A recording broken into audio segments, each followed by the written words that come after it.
Sports Hub headlines. The Red Sox dropped their rubber game against the Philadelphia Phillies at Fenway Park last night 3-1, despite a solid start from Ranger Suarez, who scattered 4 hits and a walk over 5 1/3 scoreless innings while striking out 8.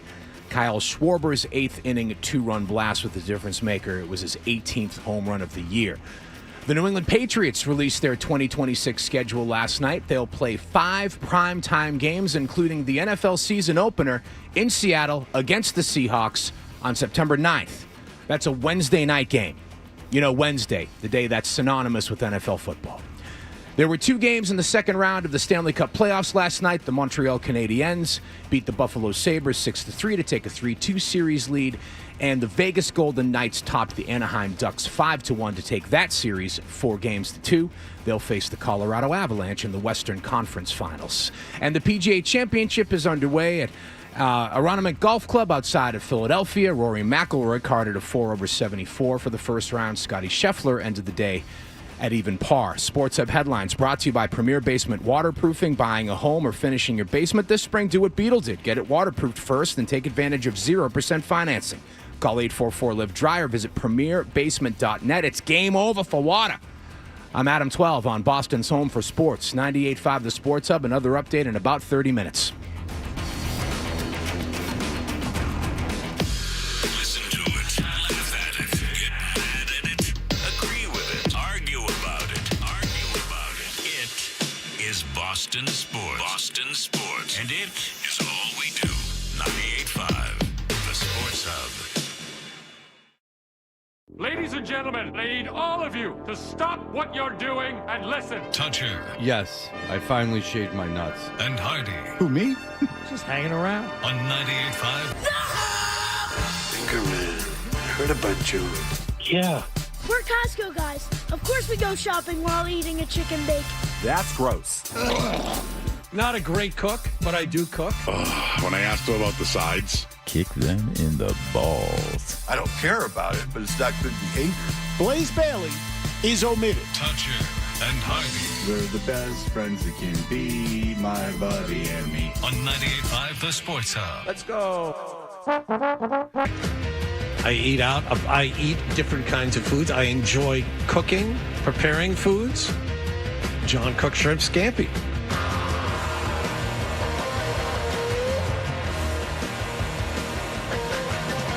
Are you a foodie? Yes. Yes. As a matter of fact. That's right. John is off checking out the culinary scene of the restaurants 30 miles outside of Philadelphia. John cooked shrimp scampi. He's on a shrimp scampi voyage. It's a voyage of the taste buds. Well, much like Anthony Bourdain, he's traveling this great land of ours searching for the ultimate shrimp scampi. Well, hopefully he ends up like Bourdain. So, we, good morning, by the way. Good morning. We are Toucher and Hardy. We are in the Town Fair Tire Studios. Did you surprise yourself even a little with that one? I did that for Adam. Yeah, I appreciate that. Adam loves those. Yeah, I do. Because I do it to Adam all the time. Yes, that's right.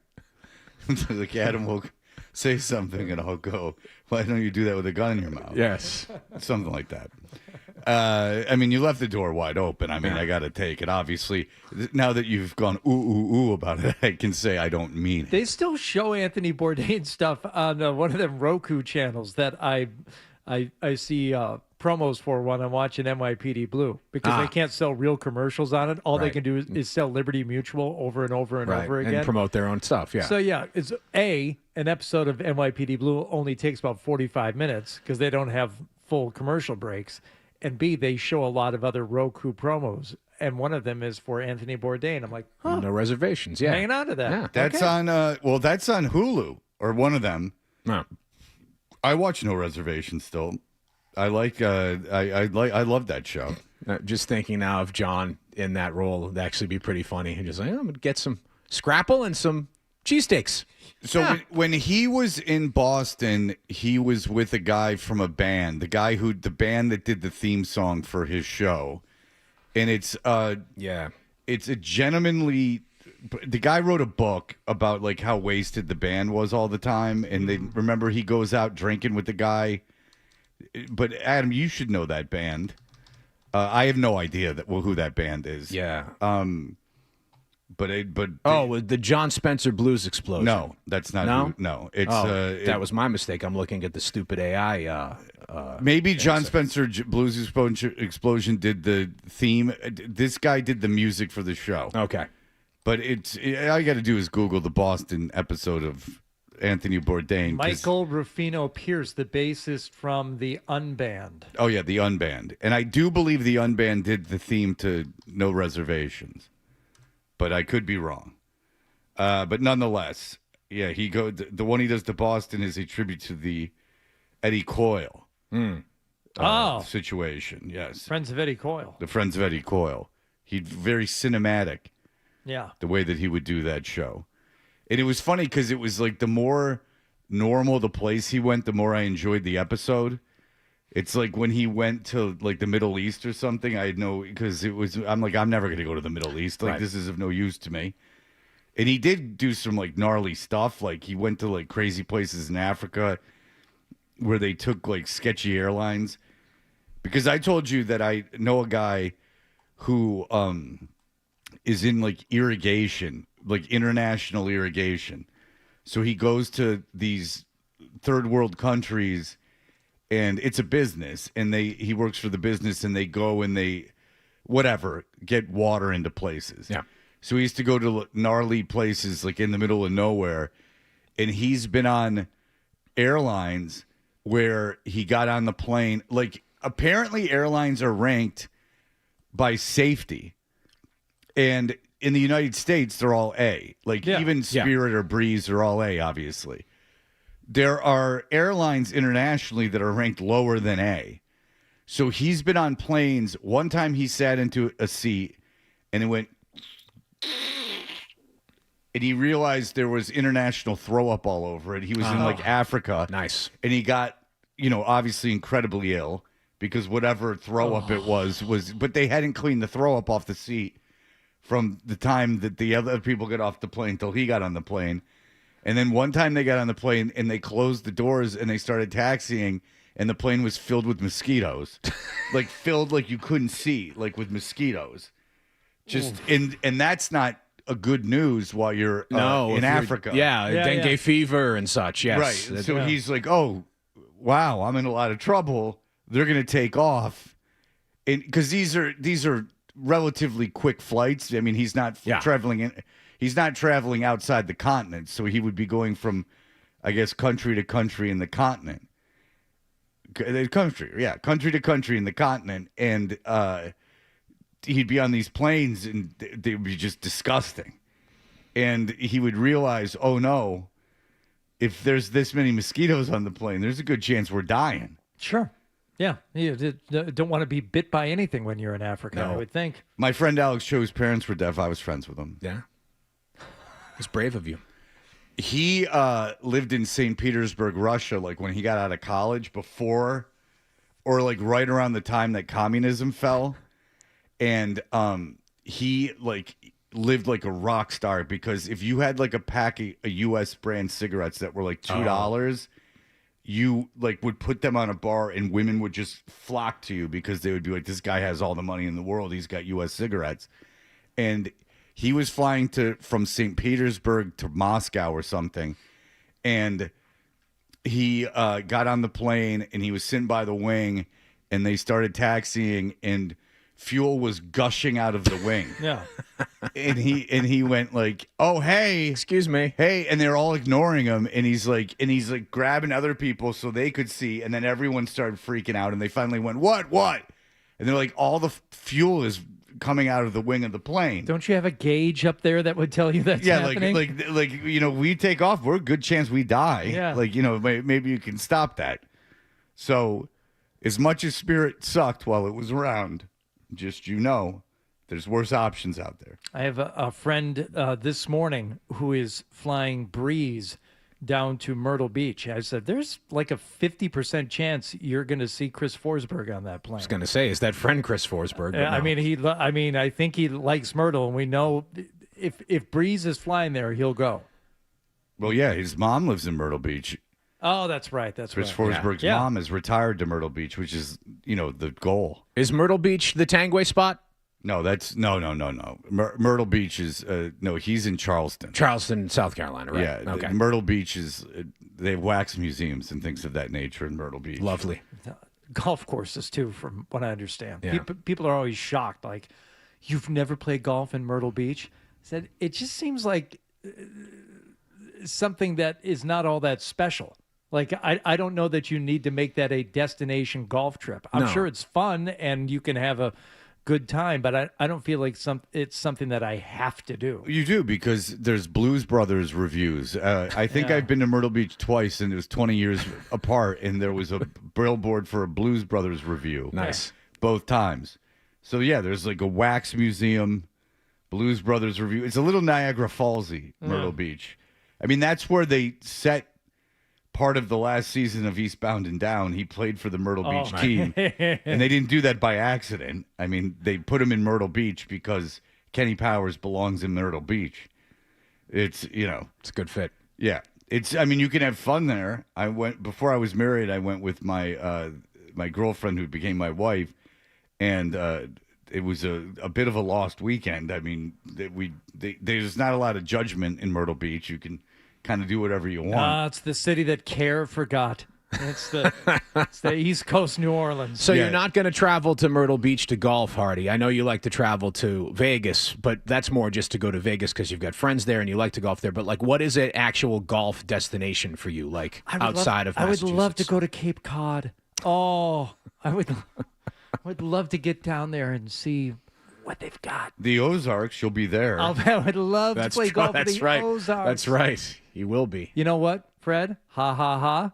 Some of the best golf can be found in, there's Sand Hills in Nebraska. It's one of the best golf courses in the country. Whoa.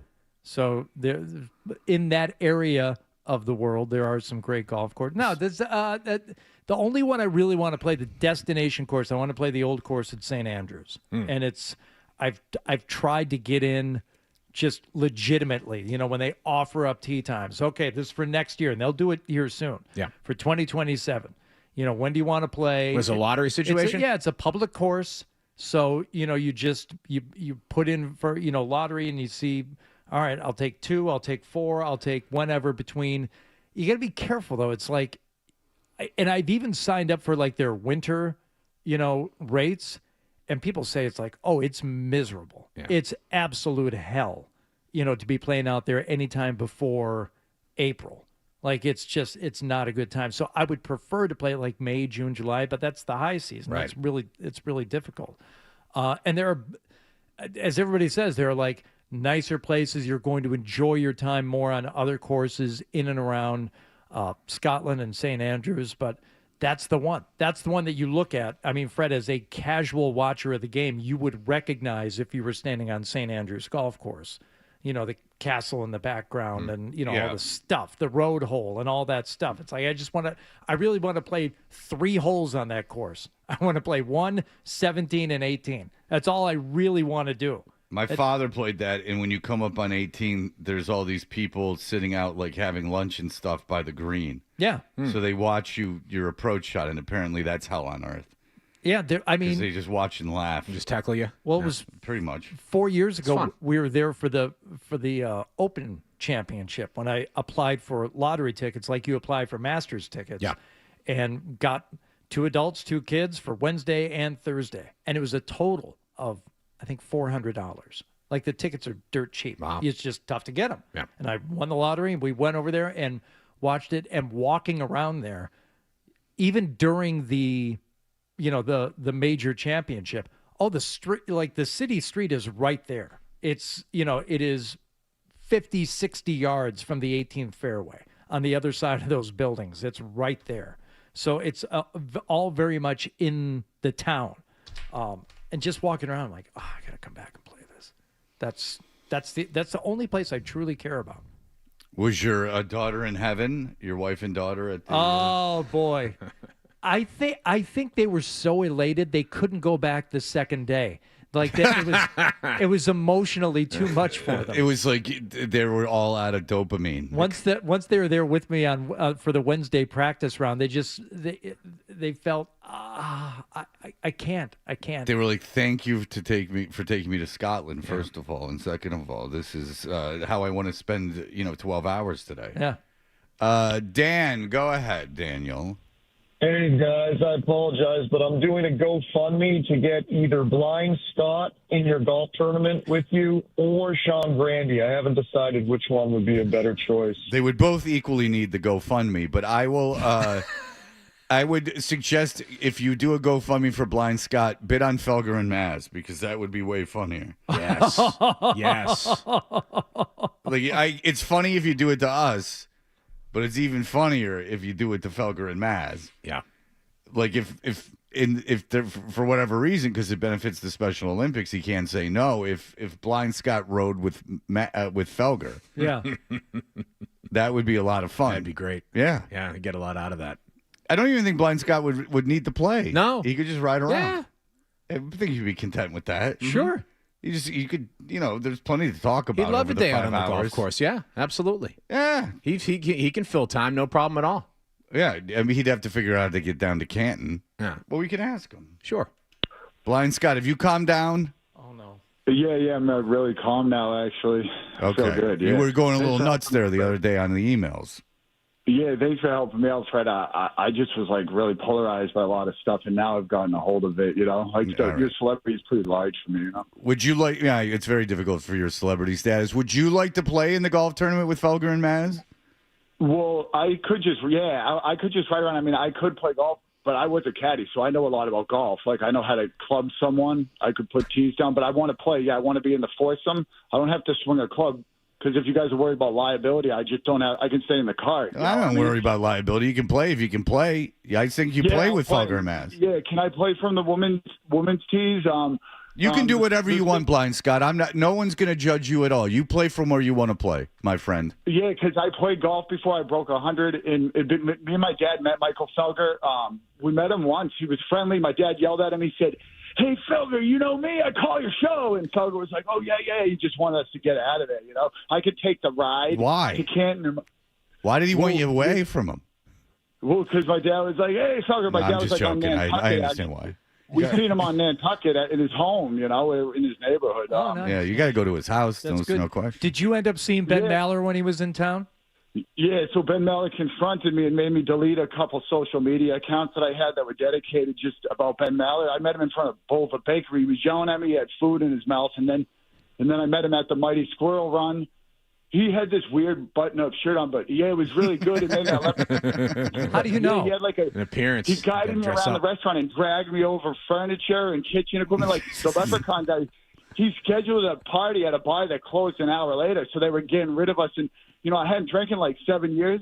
I really don't like drinking. I just won't drink. But I needed free stuff there. The fans needed to buy me stuff. There was a guy there, Fred, that knows you. He's a garbage guy. He's from Jersey, so he's in Plymouth now. So he liked Fred because he's stuck here with all the other idiots like Fred. It was awesome. We just talked about Fred the whole time. I instructed people to email Fred. Ben Maller was smiling at us. We talked to people from Rhode Island. The station got shut down in Rhode Island. All right. Thank you, Blind. You should drink more, not less, Blind Scott. You need to loosen up. No, he's all right. Yeah. I wonder why Felger wanted him and his dad away. It's the day out in Nantucket for Blind Scott is nice. It might be he gets around. It might be a bit much though, and a bit much on Scott to get down there. You'd need transportation. What if we just cut road steamer and he just hung out with Felger and Maz for the day on the golf course? Well, the best is if what's his face from the Patriots broadcast was playing in the tournament. The producer Mark Capello. Oh, Capello and Road Steamer. And Road Steamer, yes, yeah. That'd be they nice. could do I would listen to one podcast with Capello and Road Steamer. It wouldn't be very long. I'd listen to it too. Because it's funny, I was trying to get my dad going with Road Steamer because Robbie Road Steamer did a show at BCN with Hardy. He's, but he's become sort of famous because he just keeps getting arrested by ICE because he does this protest in this giraffe suit with a G-string. and then he'll put it like GoFundMe up and make like all this money. So it's just comical. Like the whole thing is ridiculous. They keep arresting him. It keeps getting him money. The whole thing is just a waste of everyone's time. He had a big piece in the Globe last week. It was like 3,000 words, like a big deep dive. No, I read it. Yeah, it was good. And so, but I mean, it does point out the absurdity of all this. And I mean, they just keep arresting him, and he keeps getting money. So like the whole thing is just ludicrous. Like, why are you arresting him anymore? He's winning the whole arrest thing. Yeah. He got an article in the Globe about him. But anyway, like he's someone my father would hate, right? So like, because he's a disruptor, he's he didn't like that kind of stuff. So What they call the New Woke Order. But he didn't really even understand. My father didn't even really understand what I was saying. Yeah, because I was trying to make the point of like, maybe it would be better if you just stopped, if you just let him talk into a small speaker and walk around rather than just keep arresting him and giving him drawing more publicity. attention to it, right, and drawing more attention to it. And it is a little crazy that you can now make money protesting. It's like all just ridiculous. It's all comical. The whole thing is just ridiculous. It feeds itself in just a sea of nonsense. And Robbie knows that. Why else do you think he wears a giraffe suit with a G-string? Well, that's why it works, because if he was, and he doesn't do anything, and that's why it works. If he was like, some earnest, maniac, like, running around like, like with the threat of violence, or like, he was, had no comedy, like it was that none of it was absurd, it wouldn't hit the same way.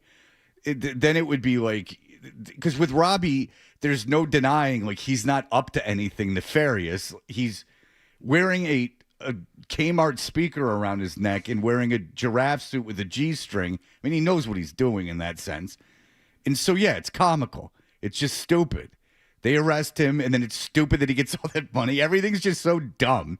And anyway, I was trying to tell my father that, but my father, he couldn't even conceptualize it. Because Milo and I were trying to get him going a little bit on the road steamer. You should have showed him some of his videos. That might have been enough to get his dander up. Nah, I don't need that. No political violence. No, because then I'm being a dick. Sure. Because then I'm like really like going, hey, that's fair. And he's not gonna. He's 84. He's not gonna know what the hell's going on. Yeah. So then I'm like, like with me and Milo, he wouldn't get all of Robbie's references. Oh no, my dad loves Disturbed because he loves the politics of David Draymond. Yeah, of course. It's Draymond. Yeah. Their guitar player liked girls that I'm not positive he should have. All right. Anyway, you can watch us on YouTube. Subscribe to 98.5 The Sports Hub on YouTube. If the show seems off, it's because Adam's in studio. Yeah, it's weird. Yeah, it's not good. No, it's not. It's very bad. It's not. It's only going to get worse. Yeah. Well, don't say that, Adam. You should come in with some kind of positivity. Yeah, that's true.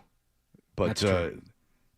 don't feel the need to speak. I'm just kidding. No, we got Britain for an hour. Are you kidding me? You don't have We're anything to add? doing music logs for Rock 92.9. Good luck trying to speak with Burden here. All right. It's hard enough for me. All right. Listen, not a whole lot happened last night, but the schedule release did come. There's an hour's worth of stuff to talk about with Bert, so that's nice. And we're going to go through the schedule every hour and go win-loss, win-loss is what the plan is. Mike and the Mad Dog style. Yeah. We'll start with the Patriots, and then we'll work our way through every division every hour. We'll go win-loss, win-loss, win-loss. Yeah, every team. Every team. And then we'll keep track of it, and every week we'll see how we did. Mm-hmm. And at the end, there will be a penalty for the person who didn't get the games the most. This is going to be fun. Because just chalk them up. All right, we'll be back in just a moment. I know how to club someone. More.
are Toucher and Hardy. What happened last night is brought to you by Leonard Hair Transplant Associates, where your hair doesn't have to be a game of what happened. So change your lettuce and change your life with Dr. Matthew Lepresti at 1-800-GET-HAIR. Wallach is gallivanting around his in-laws' house as he goes to the PGA Championship with his wife. His kids have stayed home. He's with his, or maybe they went, but they're not going to the PGA Championship. But his wife wanted to go to the PGA Championship with him, which seems like a good thing for John. Yeah. Because I usually would favor girlfriends and stuff that aren't that into sports because I just don't want to hear about it. Like, it's enough here. And I mean, I would like a woman that like would not mind going to a game or would enjoy going to a game, but I don't need someone who's like super following it, into it, playing fantasy football, right, like stuff like that. Like the character from. It's funny you mentioned that the league, the show that was based around the fantasy football league with like 6 guys in it. Like the woman on that very much annoyed me. Like I didn't like that. So, and not that I mind women that are sports fans. That's fantastic. I'm just talking about if I'm going to spend it's a different level, my life with them. Yeah. Right. So I would like it if I go, you want to go to a Red Sox game? They're like, absolutely. You want to go to a Bruins game? Absolutely. But I don't know if I Sundays, maybe I don't need someone cheering. A little bit of time by myself. Well, I mean, in your circle of friends, Fred, do you spend a lot of time with guys who are insistent and constantly talking about sports? I mean, most of my guy friends are sports fans. A lot of them are gamblers. Yeah, it's more gambling, I would say, for mine. But it's like people who are like, it's all they can talk about and all they're into it. Like, no, that would be insufferable. I get enough of that at work. Right. No, I think almost all of my friends that are men are into sports. But yeah, the ones that are really into sports, it's more about gambling, which is annoying enough. But yeah, I mean, I do stuff with those guys like BC football games, which I could care less about. It's just I feel almost an obligation to go because I can walk to the stadium. Right. If there's a Power 4 conference playing in your stadium, a stadium within walking distance, and it's $700 for 2 season tickets. I mean, this is what I'm doing. Well, Fred, you could walk to Fenway Park if you gave yourself enough time, but that wouldn't have done you any good last night, huh? Nope. No, poor Red Sox in the rubber match of their 3-game set with the Phillies. Actually, this game scoreless for the majority of it because of, moments like this one in the 5th inning. Ranger with a 1-2. And it is in there for strike 3. But the base is loaded. It'll be a challenge here. The batter challenging the pitch. That's a good pitch. ABS powered by T-Mobile. It is. Strike 3. Pitch is a strike. Philadelphia has 1 challenge remaining. Phillies with 1 remaining. Ranger Suarez can pitch, and he pitched himself out of a big-time jam. So there we go. Scoreless until the 8th inning. Kyle Schwarber. Wrap one around that foul pole. That one's hit well. Deep to right field. The Braves going back. It is going to be long gone. 2 runs. It's like Woodrow Wilson, long gone, not long for this earth. Take it up to the heavens. Get it on a cloud. Give it a hop. For Kyle Schwarber. Pick someone that won't offend anyone. Woodrow Wilson. Lefty, it's the first run allowed by Samaniego this year in the Phillies. I'll have a salmon with some Yago, if you don't mind. It's a breakfast delicacy. Samaniego. Salmon a la Yago. Yago puts a little spritz of salt on it. Yes, after Ranger Suarez went 5 1/3, only allowed the 4 hits and no runs, it was Samaniego giving up that home run, and that would be enough en route to the 3-1 Phillies win over the Red Sox yesterday. Let's go through the last 2 series. They played the Rays, and one of those games were postponed, so they played 3 against the Rays and 3 against the Phillies. They've won 2 of these games, so give them a little credit. These are the amount of runs they've scored: 4-2, 1-1, 3-1. So I'm guessing there's a little bit of problem with the offense. Yeah. Quick math, that averages out to about 2 runs a game, which usually isn't enough to win a Major League Baseball I'm going to take your word for it. I can't do averages like that. But the pitching, I'll say this. The pitching, very good. Yeah. But you got to score more than 1 run. It's asking a lot of your staff over the course of 9 innings, pitching to professional hitters, to ask you to win games 1-0 or 2-1. That's a lot. And it's got to piss you off as a fan, too, because you've got Ranger Suarez, who pitched very well last night. Your guy, Sonny Gray, who did the same the night before. So you've got good pitching. The young pitchers, Connor Learley's doing well. And you're just not generating any runs for them. But the thing is that you knew going into the season that they weren't going to score runs. And that's what's the frustrating thing, is that you knew going in that you figured that with the amount of money they spent on pitching, that, and by the way, Crochet's out. And there's still... I mean, with Crochet being out, they should be treading water given how well the pitching has done. They should be at least treading water, and they're not. They're falling behind. And Alex Spear has an article about how, fear not, the season's not in dire straits because the American League sucks so bad. And it's like, yeah, they're 3 games out of a wild card spot, but every team in the American League is within 5.5 games. Right. So...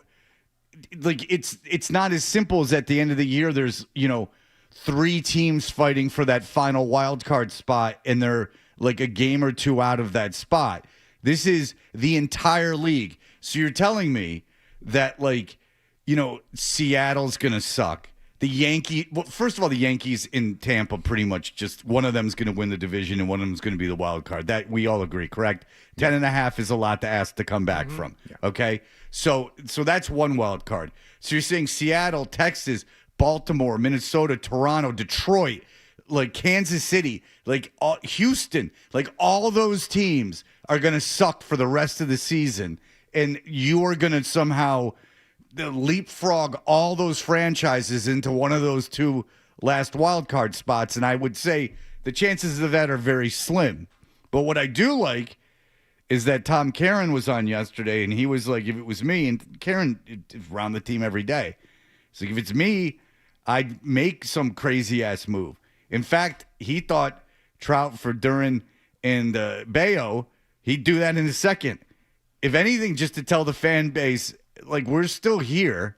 We still want you to like the team a little bit. And then people are like, well, no, that doesn't make any sense. Fine, it doesn't make any sense. And yes, there's probably better trades you could do. But if that's the only trade and I know it's not available. I know he probably doesn't want to play in Boston. Why would he want to come here? They're just as bad as Anaheim. I understand all these things. He's been in Anaheim for 14 years. He's from the Philadelphia area. I know all about it. But if he was if I don't like the idea that if they could do it and he would come, just going no. Then what do you want them to do? Do you just want the season to be like this for the rest of the season? Who's going to come and change anything? At least if Trout's on the team, there's something to look at for a year. Oh, wow, I'm at a game that Mike Trout's playing in. Ooh, that's cool. He's in a Boston uniform. Well, Fred, these things don't matter. Well, yeah, they do. They matter if there's 5 more months of the season and there's nothing to look at. But it also matters when you break it down the way we just did, and when you score, what was it, 8? Whatever it was, 4 runs, or 6, 7 runs over the course of those games. It's like, okay, that would make a difference actually literally to, a few more wins here and there. If these games are going to be 2-1, 3-1, it's just you're talking about a couple of runs that could easily come off the bat of Mike Trout. And yes, more importantly, more specifically for our purposes, for watching this team for several more months, something to look at. Well, we said they've scored 10 runs over the course of the last 6 games, if you want to do the math. That's great. Yeah. 10 runs in 6 games. And again, as good as the pitching has been, one of the stats last night was when the Red Sox starters get into when they finish 6 innings, they basically win every game. When they don't, they're like 3-23 now, I think it is, some ridiculous number like that. Well, if the starter's on and they can get through the 6th inning, then they have one of the best back ends of the bullpen in baseball. Certainly. So, yeah, they're good on that end. Like, the 7th, 8th, and 9th innings are taken care of. I'm fairly confident if I get into the 7th inning with a lead and on the Red Sox that's a very good chance of winning that game. It's the idea that now I got to win games. I know if I give up more than 2 runs, we're basically screwed. And that's no way to have to pitch either. Right. I mean, that's going to get draining.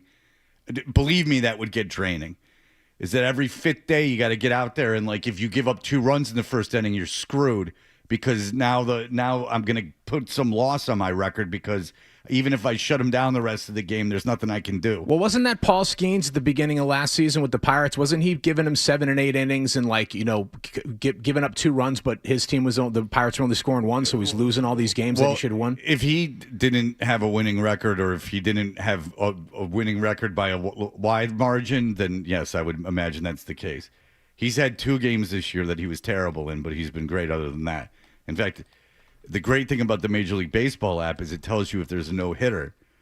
And I saw a Skeens no-hitter get broken up in the 7th inning the other night. His girlfriend, your dad's a big fan of hers. She was on the Jimmy Fallon program earlier this week. It's the most passed random. That along to her. So my father has never. I've seen my father kiss my mom on the mouth once, and I remember it, and it was a peck. And he's never referenced female beauty ever. And a year or 2 ago, we were all sitting around having dinner at their house. And my dad, was flipping through his phone and doing what old people do. He was just announcing everything he saw, which I get angry at him about. And then he goes, "What did I do?" And then I'm like, "Well, you're just saying what you're seeing. It's really annoying." And he went, "How about that Livy Dunn?" And I'm like, "What?" And he's like, "Yeah, like." And I'm like, what you like want to bang her or something? And he's like, "No, I just think she's with Paul Skeens. I just think that's great." Huh? Why the hell do you think that's great? What's so great about that? By the way, good. Why are you talking about a girl, and why is she the girl you're talking about? Good recall, 12. Yeah. Through May 18th of last year, Skeens had suffered losses of, let's see, there is a 5-3. That's fine. You're gonna probably 5. There were a lot of 2-1s. 3-0. Yeah, 3-0. Yeah. And then on May 18th, he had a 1-0 loss. Yeah. Yeah. And again, he won the Cy Young in the National League last year with a 10-10 record. Right. Yeah. A 2-1 on May 6th of last year. There you go. Yeah, he was pitching lights out, 7-8 innings on the regular, giving up a run or 2 and still losing. But the good news is the Pirates are better than you this year. Yeah, if you're a Red Sox it's nice. fan. Yeah. The Pirates are quite a bit better than you. All right, we'll be back. We'll continue what happened last night. Stanley Cup playoffs and controversy at the PGA Championship. I know so much controversy. Rahm. No, Scotty Scheffler mowed down a bunch of people in a crosswalk. So No, worse. Rahm did something worse. He felt bad about it, though. Did he? Yes. Because he made an excuse. He felt bad. He went over to the old man. He said sorry. First of all, good on these old men for keeping the crowd in line. Yeah. You couldn't overwhelm them at all. They could take on at least 10 guys. He may have just been a spotter. Whatever. I'd push that guy right over. Yeah, he wouldn't be able to stop me. Nah. If he's over 80, I have a feeling I could trip him up pretty good. Impressive. Yeah. Thanks. Skills. All right, we'll be back. Here are the headlines. Sports.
It's just never good.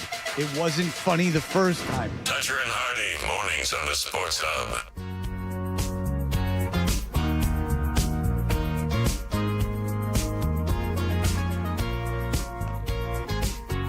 What porn is this from? It's Daft Punk, so it might as well be. Okay. I mean, this does sound like it's from a good-natured German porn from the 90s.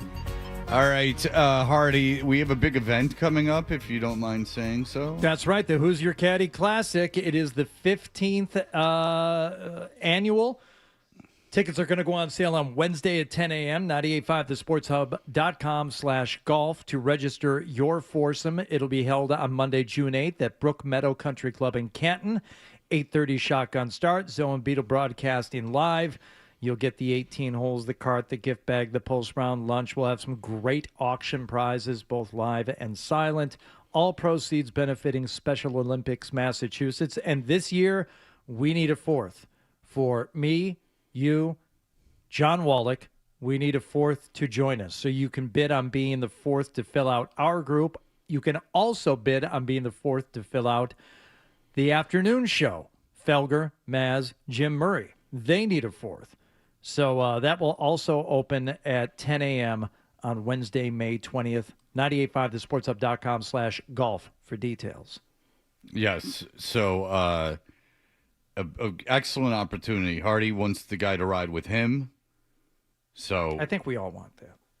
That's, yeah. I mean, you're much more personable than anyone else. That's for sure. Oh, thank you. Catches Law, Boston Bruins Foundation, Patriots, Celtics, Red Sox, Bernardi Auto Group, FootJoy, Snell Golf, Yale Appliance, Pinned Golf, and Golfer's Warehouse. FootJoy and Smell Golf? Snell, Snell, Snell. Oh. I thought it was a delicious irony. On the subject of golf, the PGA Championship, round one is now in the books, but there was controversy yesterday. Yeah. As a certain golfer was late to his tee time. Now, you should not have heard of this guy before. He's the 85th ranked player in the world. He's from South Africa. His name is Garrick Higo, but he was penalized 2 strokes for being late. You can't be late, right? There's 3 things you're never late for: church, work, and golf. Right? You can't do it. Right. That's what my hat says. He must have a good explanation. So just to be 100% clear, when you walked to the tee, it was a surprise to you when they said 2-stroke penalty, you're late? It wasn't a surprise. Okay, well, number one, he's kind of sauntered up there. You can see the video of him walking up the tee box. What happened? I was late. I mean, my caddy was yelling at me to get to the tee, so... Oh, okay. So by the time you got there, you already knew that it was like... I knew it was probably going to happen, yeah. Yeah. You were with the PGA, it seemed like, for a bit just now. Were you trying to argue your case a little bit, or? I was just trying to get evidence. I mean, I feel like if any of you would have done the same, because it's kind of, I was there on time, but the rule is if you're 1 second late, you're late. So if you think about it, I was there on time, if you know what I mean. But I don't quite, no. What is that, when you say that you were there on time but late? Like, I was there at 7:18, 30 seconds. And you're supposed to be there no later than 7:18, like Right. tee in the ground, ready to go. So you weren't on time. So you weren't on time. So don't say you were on time because you weren't on time. How often does that happen? Rarely. And it's usually only because there is some type of like equipment malfunction or something happened in the parking lot. And the guy's like literally, racing over there, and you physically can't make it. He went on for much longer saying he doesn't like to get there 10 minutes early. These guys are warming up. He says, you don't want to be cold. You're trying to hit it long and straight.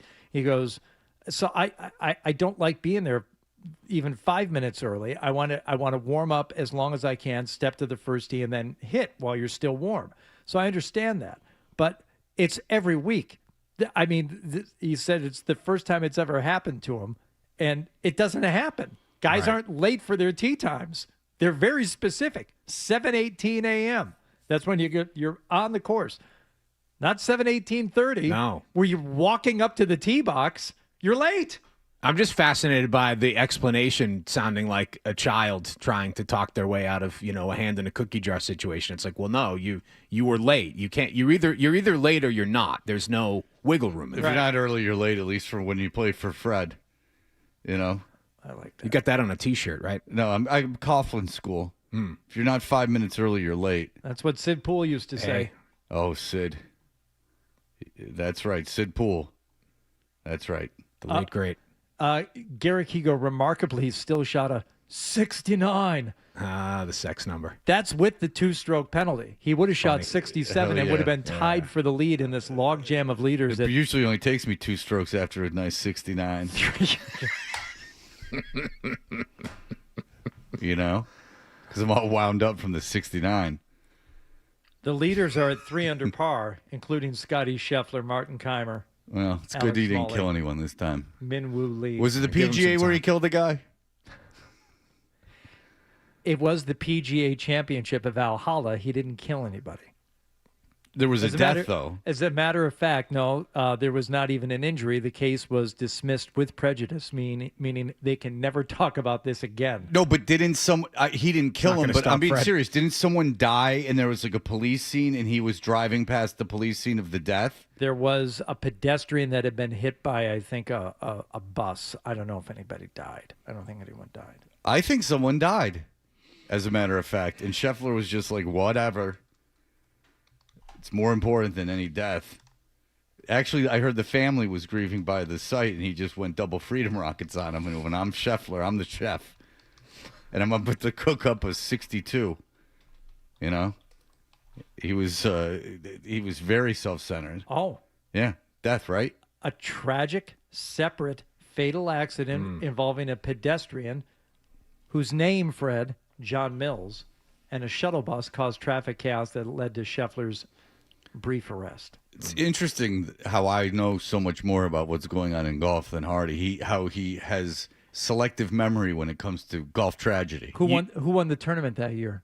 Oh, Bob Evans. You should do a segment on the golf club then, with all that knowledge. Live again on Sunday. Will you be calling in this time, Fred, as you promised to do during Masters weekend but did not? Will you once again promise and then not call in Sunday morning? I will not be awake on Sunday at that time because there's no event. Give me the summer, maybe when the British Open. Well, you won't be live during the British. No, Open. I'll be live during the British. Oh, I will not be live during the U.S. Open because I'll be in Branson or wherever the hell we're going for that wedding. Yeah, so the Ozarks. The Ozarks. So I will be. Maybe the British Open. I can't freaking believe it. Maybe my son will have a game early in the morning. I honestly can't. I feel bad. It's Father's Day also. Yeah. It's not like Father's Day, we get shafted, right? The world stops for Mother's Day. It's brunch. It's this. It's that. Father's Day. It's like, oh, yeah, that too. I don't want anything other than maybe to be left alone. Right. Right?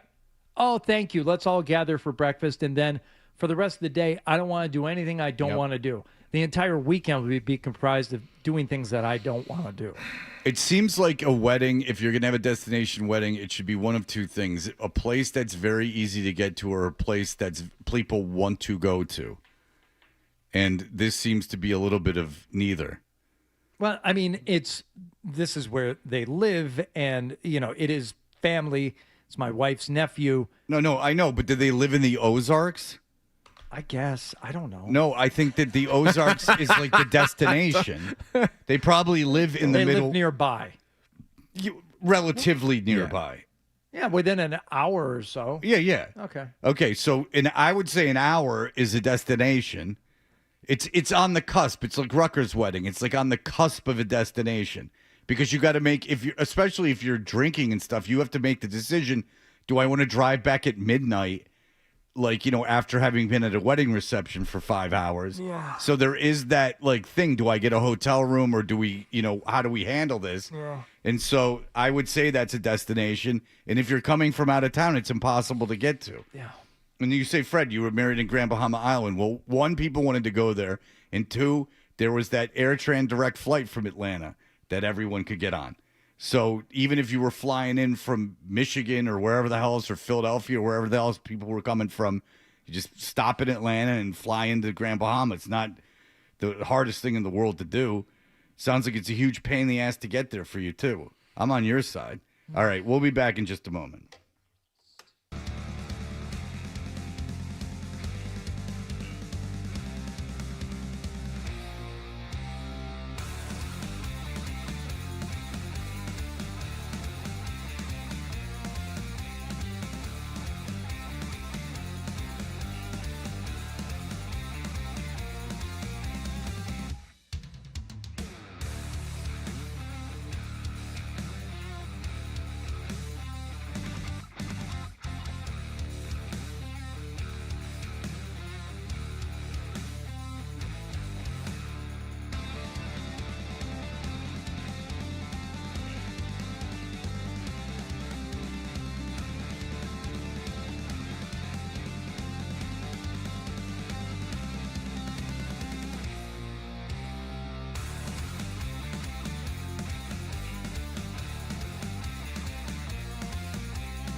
base hit to center. Monasterio rounding. He will score, and the Red Sox are finally in the run column. It makes it 3-1. Second hit tonight for Willier, and his 19th RBI. Sadly, it wasn't enough. The Sox lost to the Phillies 3-1. Kyle Schwarber had a 2-run blast in the 8th that put the Phils up for good. You know, he used to play for the Red Sox. He has 18 homers on the season now. The Sox as a team have 29.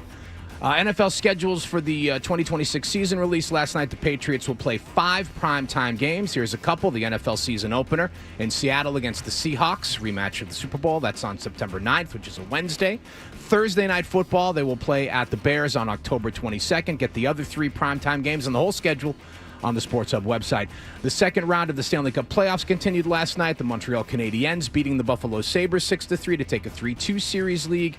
And out west, the Vegas Golden Knights topped the Anaheim Ducks 5-1, taking that series 4-2.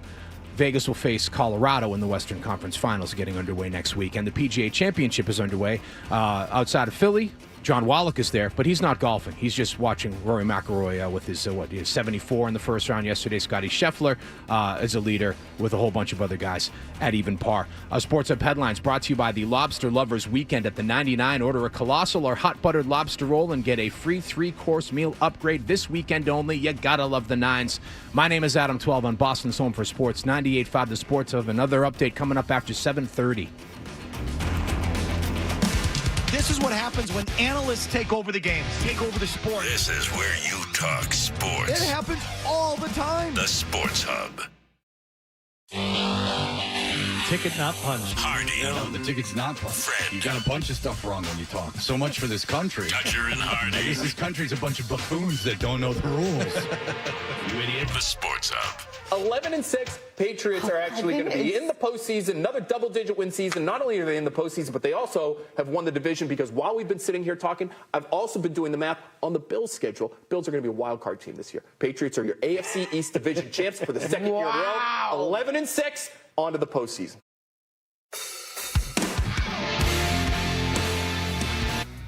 Hey, we are Toucher and Hardy. Bert Breer is with us. He's the senior NFL reporter and lead content strategist with the MMQB. You can watch us on YouTube. Subscribe to 98.5 The Sports Hub on YouTube.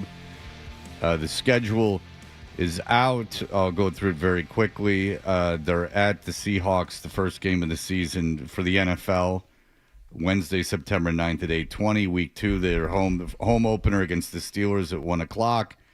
Week 3, they're at the Jaguars at 1 o'clock. Then they are at the Bills at 1 o'clock. Raiders at home at 1 o'clock. Then at home against the Jets in a sterling Week 6 matchup at 1 o'clock. Then they go to Chicago on the 22nd of October at 8:15.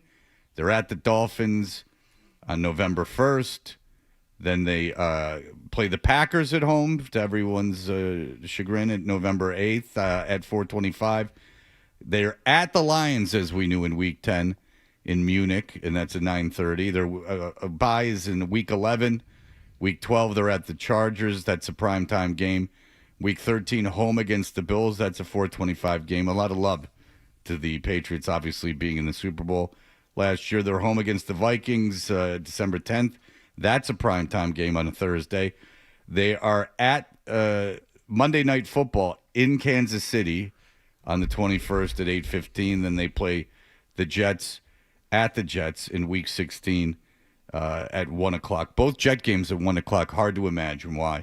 And then an AFC title rematch, but this time at home against the Broncos the last week of the season. So a little tougher this year than last year. There's no real multi-game. Look, man, the NFL is parity. And so obviously anything can happen. Mm-hmm. But as if you look at the schedule right now, there's no great breaks. They don't have multiple game breaks where they play what are supposed to be bad teams. Raiders and the Jets? Yeah, well, that's 2. But there's not like Right. a stretch like last year where they play 6 terrible teams in a row. But I think that's sort of the way you want it, isn't it? Because I think we knew on paper that this was going to be a difficult schedule. like you said, there's no soft landing there, but there's also no stretch of 4 or 5 games where it's oh man, they're gonna have trouble winning any of these. You know? But they play Packers, Lions, bye, Chargers, Bills. I mean, that's not great. The Vikings might be. The Vikings could be really good. Okay, so if you think the Vikings, well, then they do. So it's Packers, Lions, bye, Chargers, Bills, Vikings, Chiefs. Yeah, I mean that's a and that bad I mean, like the two road games that got me where it was like, all right, that's a tough draw. Was having to play in Jacksonville in September, right? Because it's going to be a million degrees there, and everyone says hot's harder to play than cold. And I agree with that. And I think that it's, they're going to be, obviously, if you're living there, practicing there, working there, you're going to be way more acclimated to it. So there's that piece of it.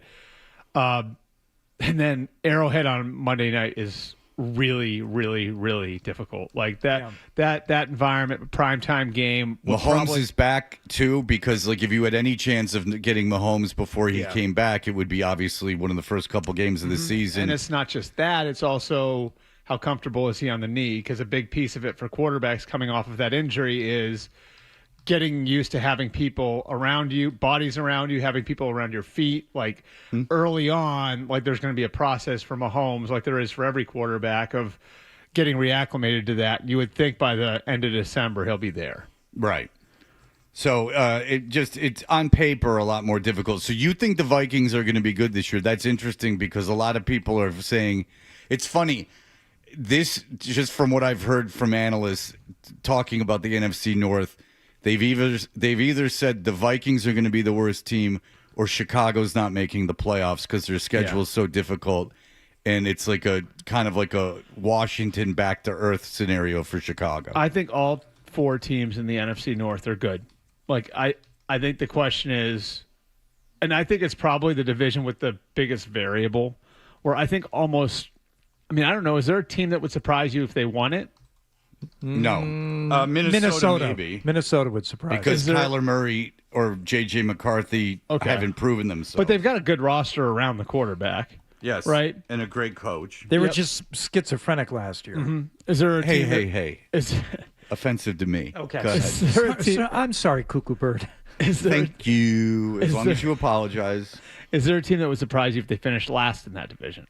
Can I just tell you? Yes, the Lions, because their schedule's really, really, really, really easy. Yeah. So, yes. I looked at the Lions yesterday, and I'm like, oh, my God, the Lions are going to win 13 games. Yeah, the Lions. If the Lions do not win that, fine, maybe not. If they don't make the playoffs, something went terribly wrong. Because the Lions' first 6 or 7 games, like, they should be 5-1, 6-1. And, like, if you look at the Lions' issue right now, it's new offensive coordinator and the pieces on the offensive line coming together. And so, like, of teams that would really benefit from, like, good teams, I'm talking, not like the Raiders or the Jets, like, of good teams that would benefit from having, like, an easier first half of the schedule, I think the Lions are near the top of the list because they are going to be working with a new offensive coordinator who's coming in from the outside, and they do have some moving pieces on the offensive line where Sewell's going from right to left. You're going to have a rookie at right tackle in Blake Miller, and you've got a new center in Cade Mays. Nothing will surprise me about the Lions ever again in my life. So, no, I would not be most surprised. I'd be most surprised by the Bears just because of what I saw out of Caleb Williams last year and his ability to do things and win games kind of single-handedly late if need be. I think he could do that. It would surprise me if the Bears finished last. Yeah, the Bears, I think the Bears are sort of in the same category as the Patriots and the Jaguars, where they all three have young quarterbacks. Now, the Bears and Patriots quarterbacks are younger than the Jaguars quarterback. They all had first-year coaches last year, and they all kind of caught momentum and rode it. And, like, I think with all three teams, there's a lot of reason to be optimistic. But history tells us that at least one of those teams is going to come crashing back to earth. Yeah. You know what I mean? Like, and so which of those three, or maybe which two of those three, come crashing back to earth? Not every good young quarterback ascends each year. There's there's almost a scheduled drop off that you have to put in there somewhere or expect. It's funny because like we have those discussions over like who we put on like the cover of the preview issue, right? And like I feel like the easy thing to do is always take the first or second, the guy coming off of his rookie year or his second year who just exploded, and put that guy in the cover because it's a sexy new name and ride the wave with the guy. And like you sort of, I think everybody has the idea it's going to go like it went for Patrick Mahomes. And that's actually not as common as you think. Like where a guy has a great rookie year or a great second year and then just builds on it. Like it's actually like more common that the guy levels off a little bit or crashes. And so, yeah, it's going to be interesting. I mean, it happened with Jaden Daniels last year. Right? Yeah, and that's what people have been saying about, Chicago is that, right.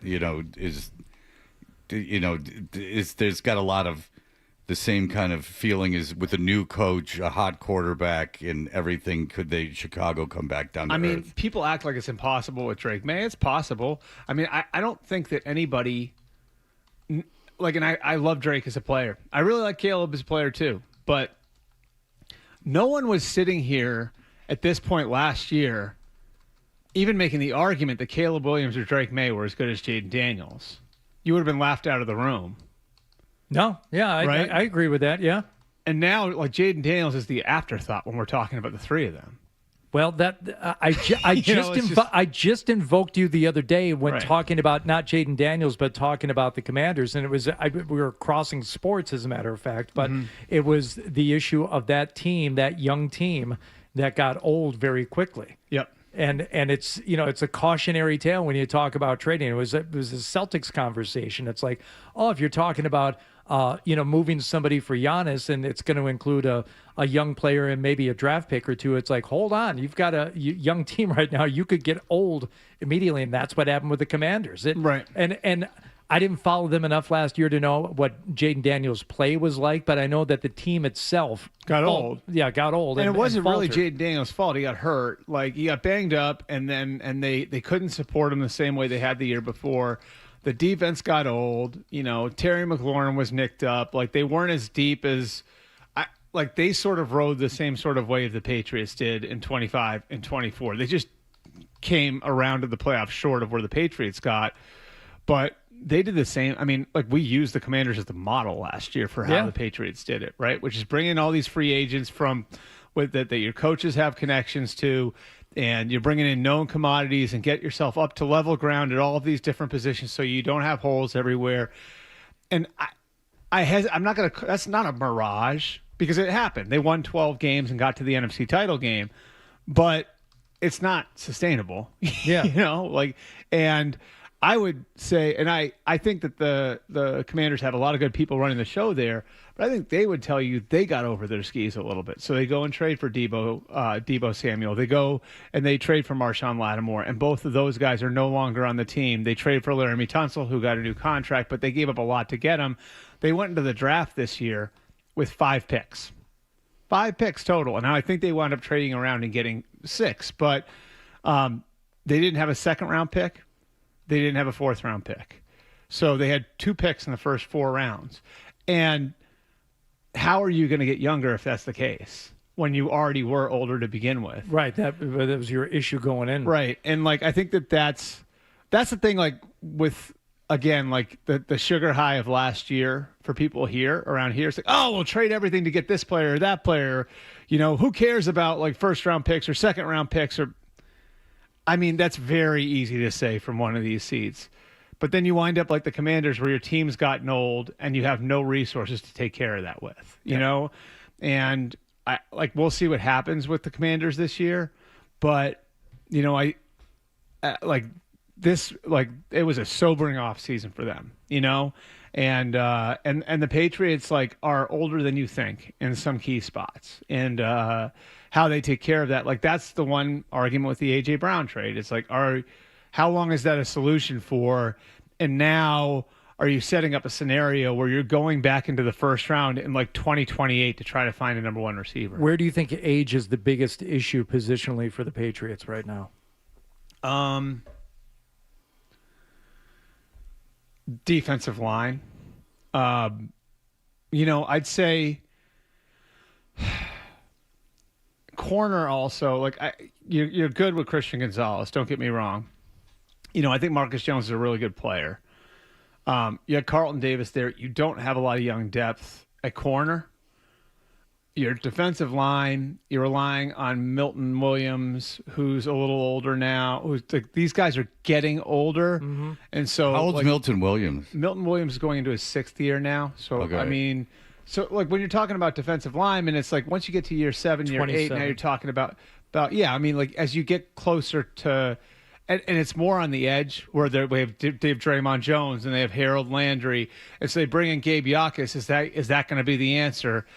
I just say, like, a lot of their depth in these places, in these areas, they don't have a lot of young depth where if one guy goes down, then what are they looking at? And, when you've got a player who's got 6 years of mileage on him the way Milton Williams does, or like Harold Landry goes down or Draymond Jones goes down, like they're just some areas the team, linebacker's another one, like who's your young player at linebacker if Robert Spillane goes down? And that's where the Commanders example comes in. The Commanders were relying on Bobby Wagner at linebacker. You know what I mean? I mean, all due respect, Bobby Wagner's an all-time great. He was in his 14th year last year. Yeah, he was. Yeah, they had 35 years old. Right. They had Dorrance Armstrong and Dante Fowler the year before at defensive end. And so it's like if you can hold it together and everybody can stay healthy, awesome, which is what happened 2 years ago with them. But the depth got exposed because that injury luck swung around. And the older you get as a team, the more likely it is that you're going to wind up banged up. So, that's why I think it's still, critical. And these guys know this. And I think this is why the Patriots have been smart from the coaching staff to the front office to not sell the farm to go get X, Y, and Z. I also think it's like why you have to, before you pull the trigger on the A.J. Brown trade, you have to have like an honest discussion with your doctors about where he's at. I mean, I just think it's especially if you're giving up receivers in order to get it done. I mean, I understand that they don't have a number one right now, but is it better to have like a dedicated number one where you're not sure about his availability, or a bunch of 2s and 3s that at the very least they're going to be on the field? Well, I also like listening to people here talk about him. I don't know how many people actually watched him play last year. Right. Like I don't know how many people actually saw what that looked like last year. Yeah, he's not Jefferson. He's not what he was. He's not what he was. Yeah, he's not. You're not bringing in Justin Jefferson. You're not bringing in a guy that's going to single-handedly, take over a game. Right. So if your expectation is that, you're barking up the wrong tree. And if you've watched a 3-minute highlight, that's not enough. There were points where he looked lumbering. Now, I think that the piece of this that's important to where you got to make the distinction, because I've talked to some teams that think he's starting to decline, right? I think the Patriots would tell you there has been some decline, right? The question is that him losing it, or was he so frustrated with the quarterback last year that there was some disinterest? And that's what you have to cut through. But I think that the medical piece of it's really important. Look, that issue that the Ravens had with Max Crosby's knee, I mean, I don't think A.J. Brown's knee is as bad, but it's the same category of thing, Like it's the same, like, degenerative pre-arthritic knee condition, And, like, I just think that those things, you have to take those things seriously. Can you imagine doing the deal, getting him in here, and then blowing it up? I don't think it's going to happen. Well, because I don't know this, but I assume they've already looked at the scans. Now, when your doctors actually get their hands on him, that can be a different thing, But I'm assuming by now the Patriots doctors have already looked at all of the scans and all of that. All right. Burt Breer's here for the hour. There's plenty to talk about. The schedule was released yesterday. It's an interesting schedule. We're just going to go game by game every day. Every day we'll focus on a new game, and we'll give a prediction. And then when you go through all 17, start again, all the way until you get to the season. Yeah, we'll just or we'll move on to other teams. We'll just have a little fun. All right, we'll be back in just a moment.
All right.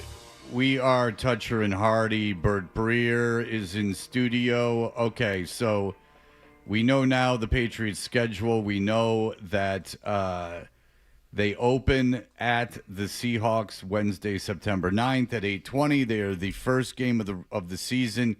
If you're the Patriots with the Vrabel situation, does this affect you either way? I mean, I think it's really boils down to how you play, you know? And in that way, I mean, the first 5, 6, 7 games of the year, I think are going to be important because if you get off to a 3-1 start, even if things level off from there, it's hard for people to point back and say, well, what happened in April and May and June affected you. But if you're 2-4 or you're 1-6, then like the first thing everyone's going to do is like say, does this team have its crap together? Did what happened in April and May affect their preparation for the season? Is this what it was a year ago?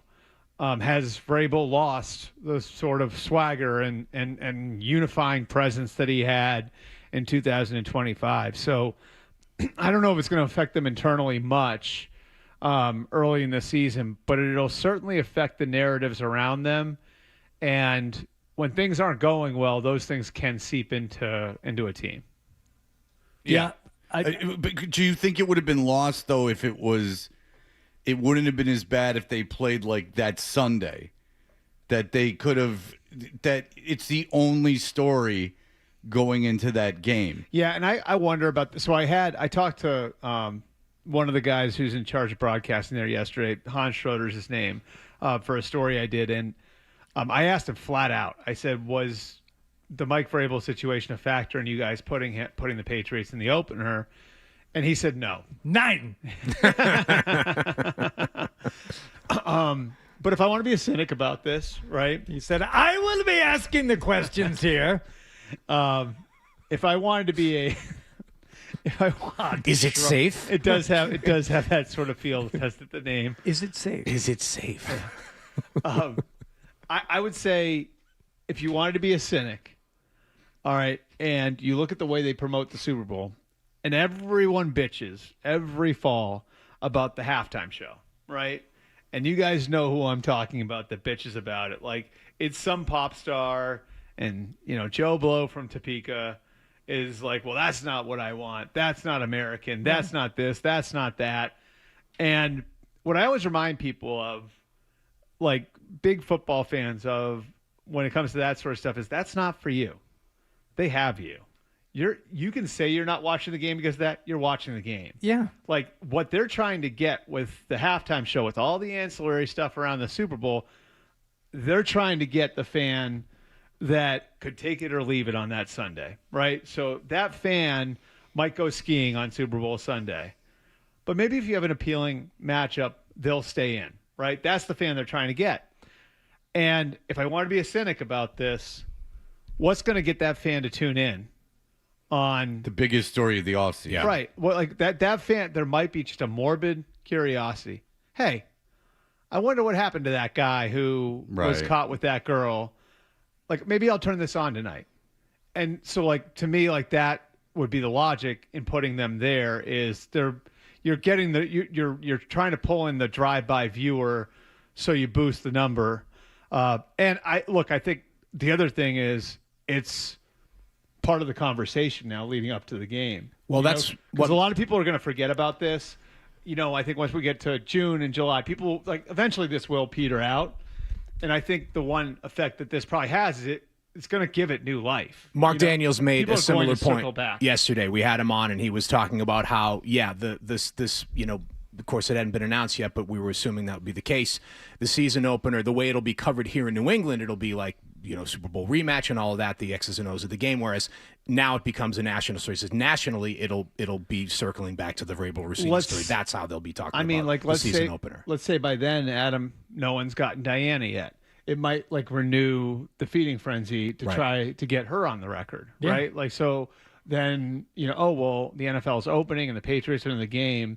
Does it create like a little bit of a second feeding frenzy to try for somebody to try to get to her? you know? And then if she talks, I mean, God help us all. Now, like this whole thing has ramped up again. Do you have any inclination if she's planning to talk or not? I don't know. Yeah. I just don't. Like, I think, would you if you were her? Yeah. You would? Yes. I maybe not now, but I would. But soon. Relatively soon. Yeah. I mean, before the end of before the football season, I'd come out and why tell because I can. It's because we've discussed this. If she goes and does a long form interview somewhere and is just honest about what went on and, you know, just says, look, no matter what she says, if she's honest and she's like, look, I met this guy. He's very charismatic. I found him very attractive. You know, we had a legitimate working relationship and things just as they do. There was an attraction and I knew it was wrong. But, you know, I would see him periodically and it would renew itself. Yeah. Like anything that you say, look, she didn't kill anybody. Yeah. She didn't, take advantage of a kid. She didn't like hurt anyone. It's sort of scenario that's actually relatively common. Right. So if the big problem with it that gave it legs was denying it so like they were like, incredulous that it would even be suggested. Calling the reporter out. Right. Yeah. So we've talked about all these things, but if I'll give you my opinion. If I heard Diana Rossini and she was just talking like a normal person and was like, look, I knew all along.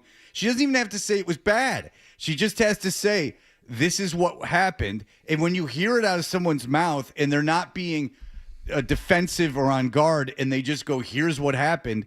When you hear it, you'd have to be a psycho to go like, wow, I'm going to this woman should never work again. And like, she doesn't deserve to live. And like, that's what ends it. That's what ends it. But it's also, she's never been this famous. So she can turn around and be like, parlay that into, she's a charismatic woman. She's good on the microphone. There's a million jobs that she could have. If you were the Crafts, would you pay her not to talk? If I was her, I don't know if I'd take the money not to talk. But if you were the Crafts, would you pay her not to talk? Maybe not. Maybe if I was Vrabel, I'd pay her not to talk. But I don't know if it means that much to the Crafts. The Crafts have survived way worse. I think the problem is, like, way worse. I think for her in a vacuum, it would make sense to talk.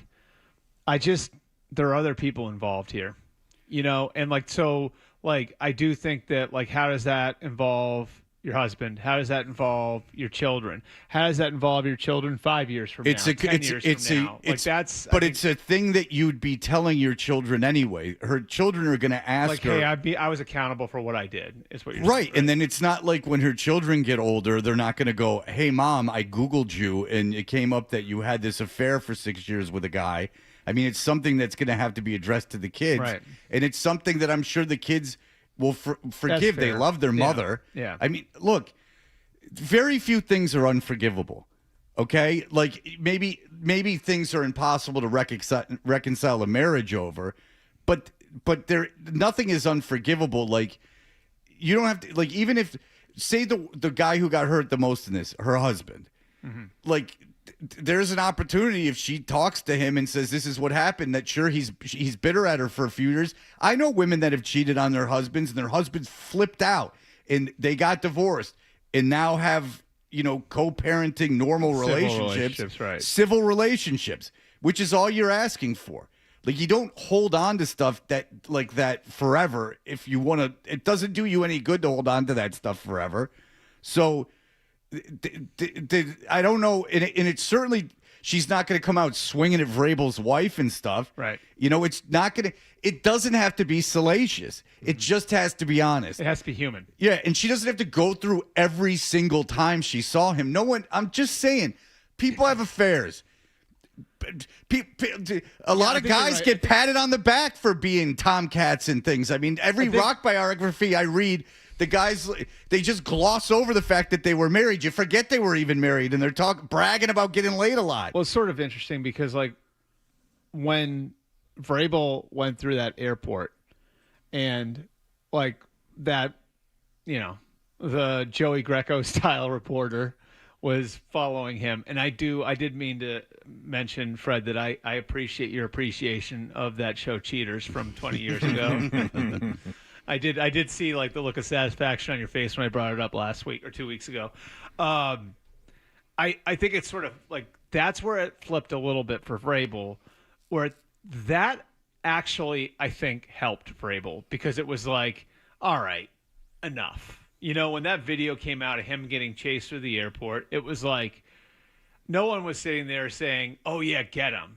Everybody was like, God, that sucks. Yeah. That's really ugly. Why would somebody do that? And that's not doing anybody any good for him to be chased around like that. No one should subject people to that sort of thing. And when people took pictures of Jen in the airport in Salt Lake City, same thing, like, this is getting kind of skeezy. It actually, like, I think in a certain way, like, humanized them. Yeah.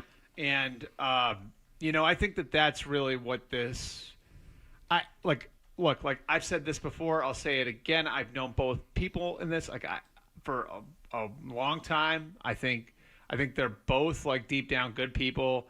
It obviously looks like they made a pretty big mistake. And yeah, but they probably fell in love with each other. Right. What are you going to do? I mean, look, it's very human. Let me take these calls very quickly. Sean, go ahead.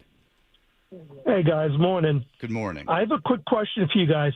Do you think you'd still be talking about this if this happened mid-season? No. But because of where it happened in this calendar, I mean, this is such a non-issue now. I mean, how is this? Real quick. No, you do. But you have to understand that this, in terms of tabloid stories, was the biggest tabloid story in the United States. Which is saying something because there's 100 tabloid stories a day, and it has legs. True. So, right, you don't – look, ultimately, do I care that they had an affair? Not at all. The only thing is Rossini sent us those weird baked goods for no reason, which I didn't like. But, like, look, I don't give a rat's ass that the two of them had an affair. Who cares? I don't think I've ever seen that. But I do think that, and I do think, Sean, you're right. When the season starts, this is all going to die down. This isn't going to follow him around forever. They didn't do anything. They just had an affair, but they lied, and that gave it legs, and it's going to die. Thanks for taking my call, guys. Yeah, thank you. I'm sorry, Sean. I went on too long for your I got to let you go. John, go ahead. I'm sorry I was so boring. John, go ahead. Yeah, hey, guys. Two things. One is it's already faded down unless something else new pops up, like some kind of paternity test or something wild like that to reignite it. It's already faded down. That's number one. From a football standpoint, if they land A.J. Brown on June 1st, you're not going to hear a thing about this story until maybe training camp. And the other thing, Bert, is, you know, seriously, the other thing, Bert, is regarding your comment about this, about starting out slow. They got a tough schedule, and if they realistically they could start the season 1-3, and those 3 losses could be decent losses away at playoff teams from last year. I don't think that's any kind of insight or any kind of into dysfunction in the locker room because of this. I don't know if that's accurate. I agree with you. Like, it could have nothing to do with that, but that's not going to stop people from discussing it like it is. And that's the problem with something like this is I don't think it would affect the locker room in the least. I don't think it affects the players one bit. I don't think it means anything to them. I think them being asked about it is probably enjoyable in a way, that it's funny to be asked about their coach having an affair. It certainly wouldn't bother me. And but that will not stop the narrative of if they start off 1-3 or 1-2, that people are going to be like, I wonder if they're 1-2 because of the thing with Vrabel. That's all. And it's not fair, but there's a million people talking 24 hours a day about sports. It's how the losses look if they were like disjointed and the plays aren't getting in, and it's like a team issue as opposed to just a talent disparity. Then it's going to become part of the conversation again. I think you're giving people too much credit. I think if they lose a game, it's going to become a story. I mean, it's not going to be real, but it will be something people are talking about. All right, we'll be back in to finish up things with Bert. Sports Hub headlines. After a brief rain delay, the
more of Toucher and Hardy That's what I want on my tombstone. on the Sports Hub.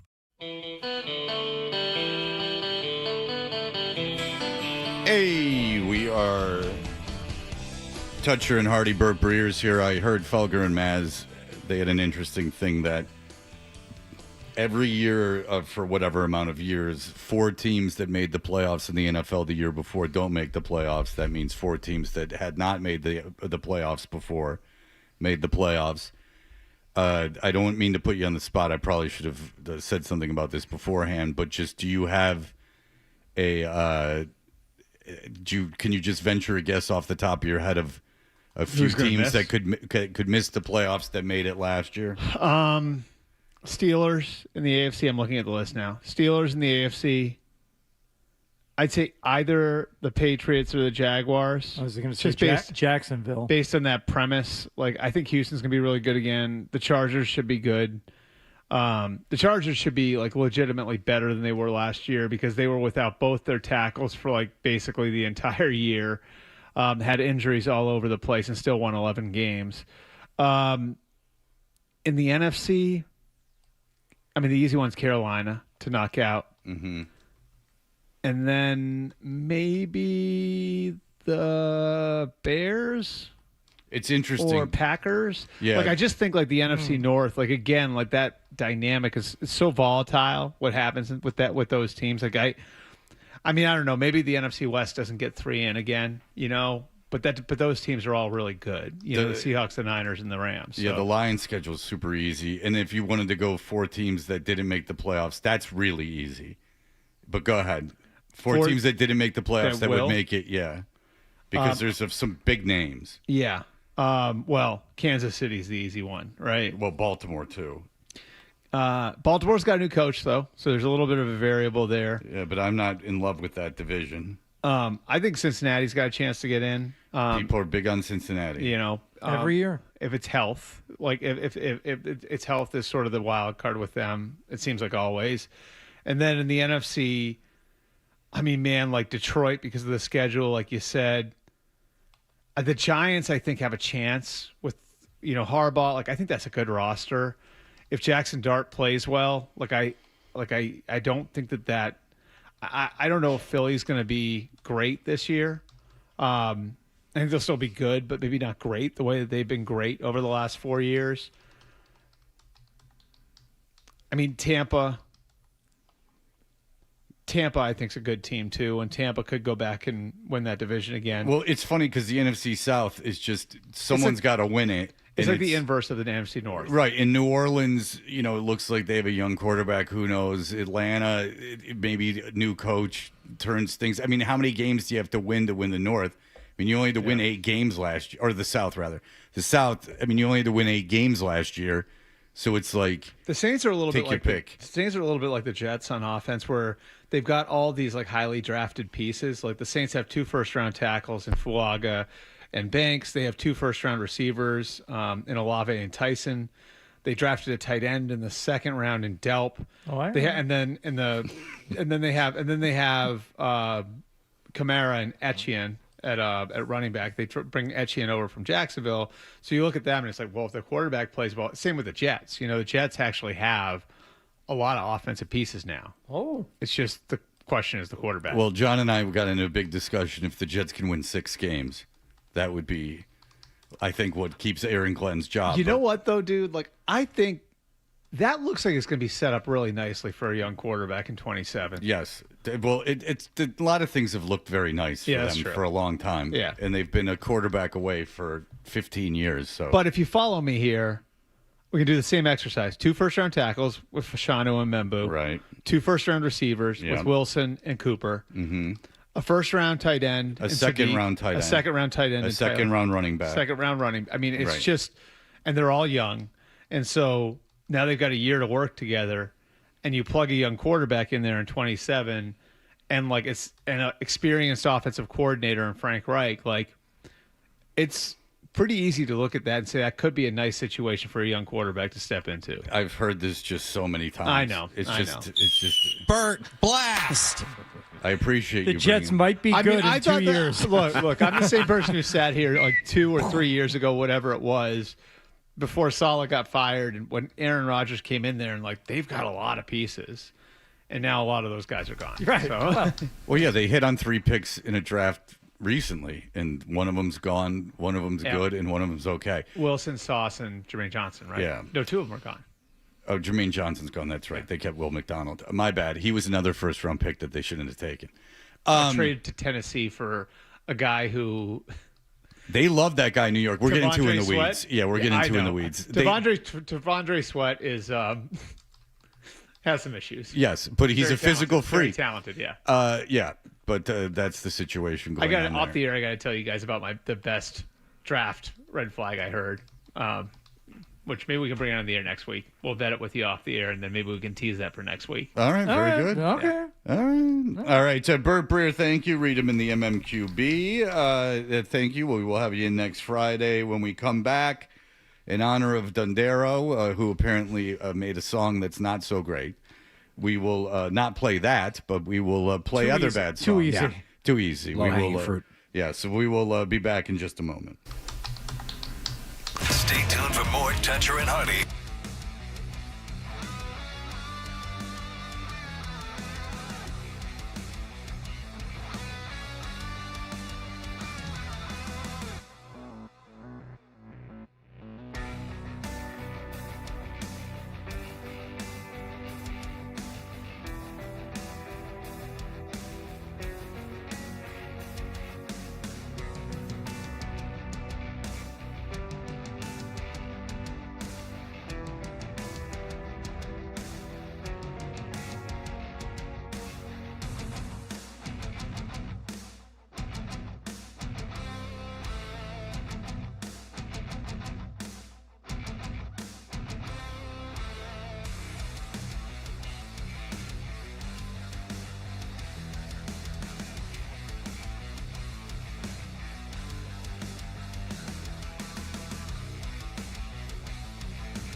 Of the Boston Red Sox, talk to us about last night's 3-1 loss to the Phillies. We had our chances for sure. I mean, we had a couple chances for a 2-out hit, and we had a couple chances with a man at third and less than 2, 4 separate kind of opportunities to grab a lead there.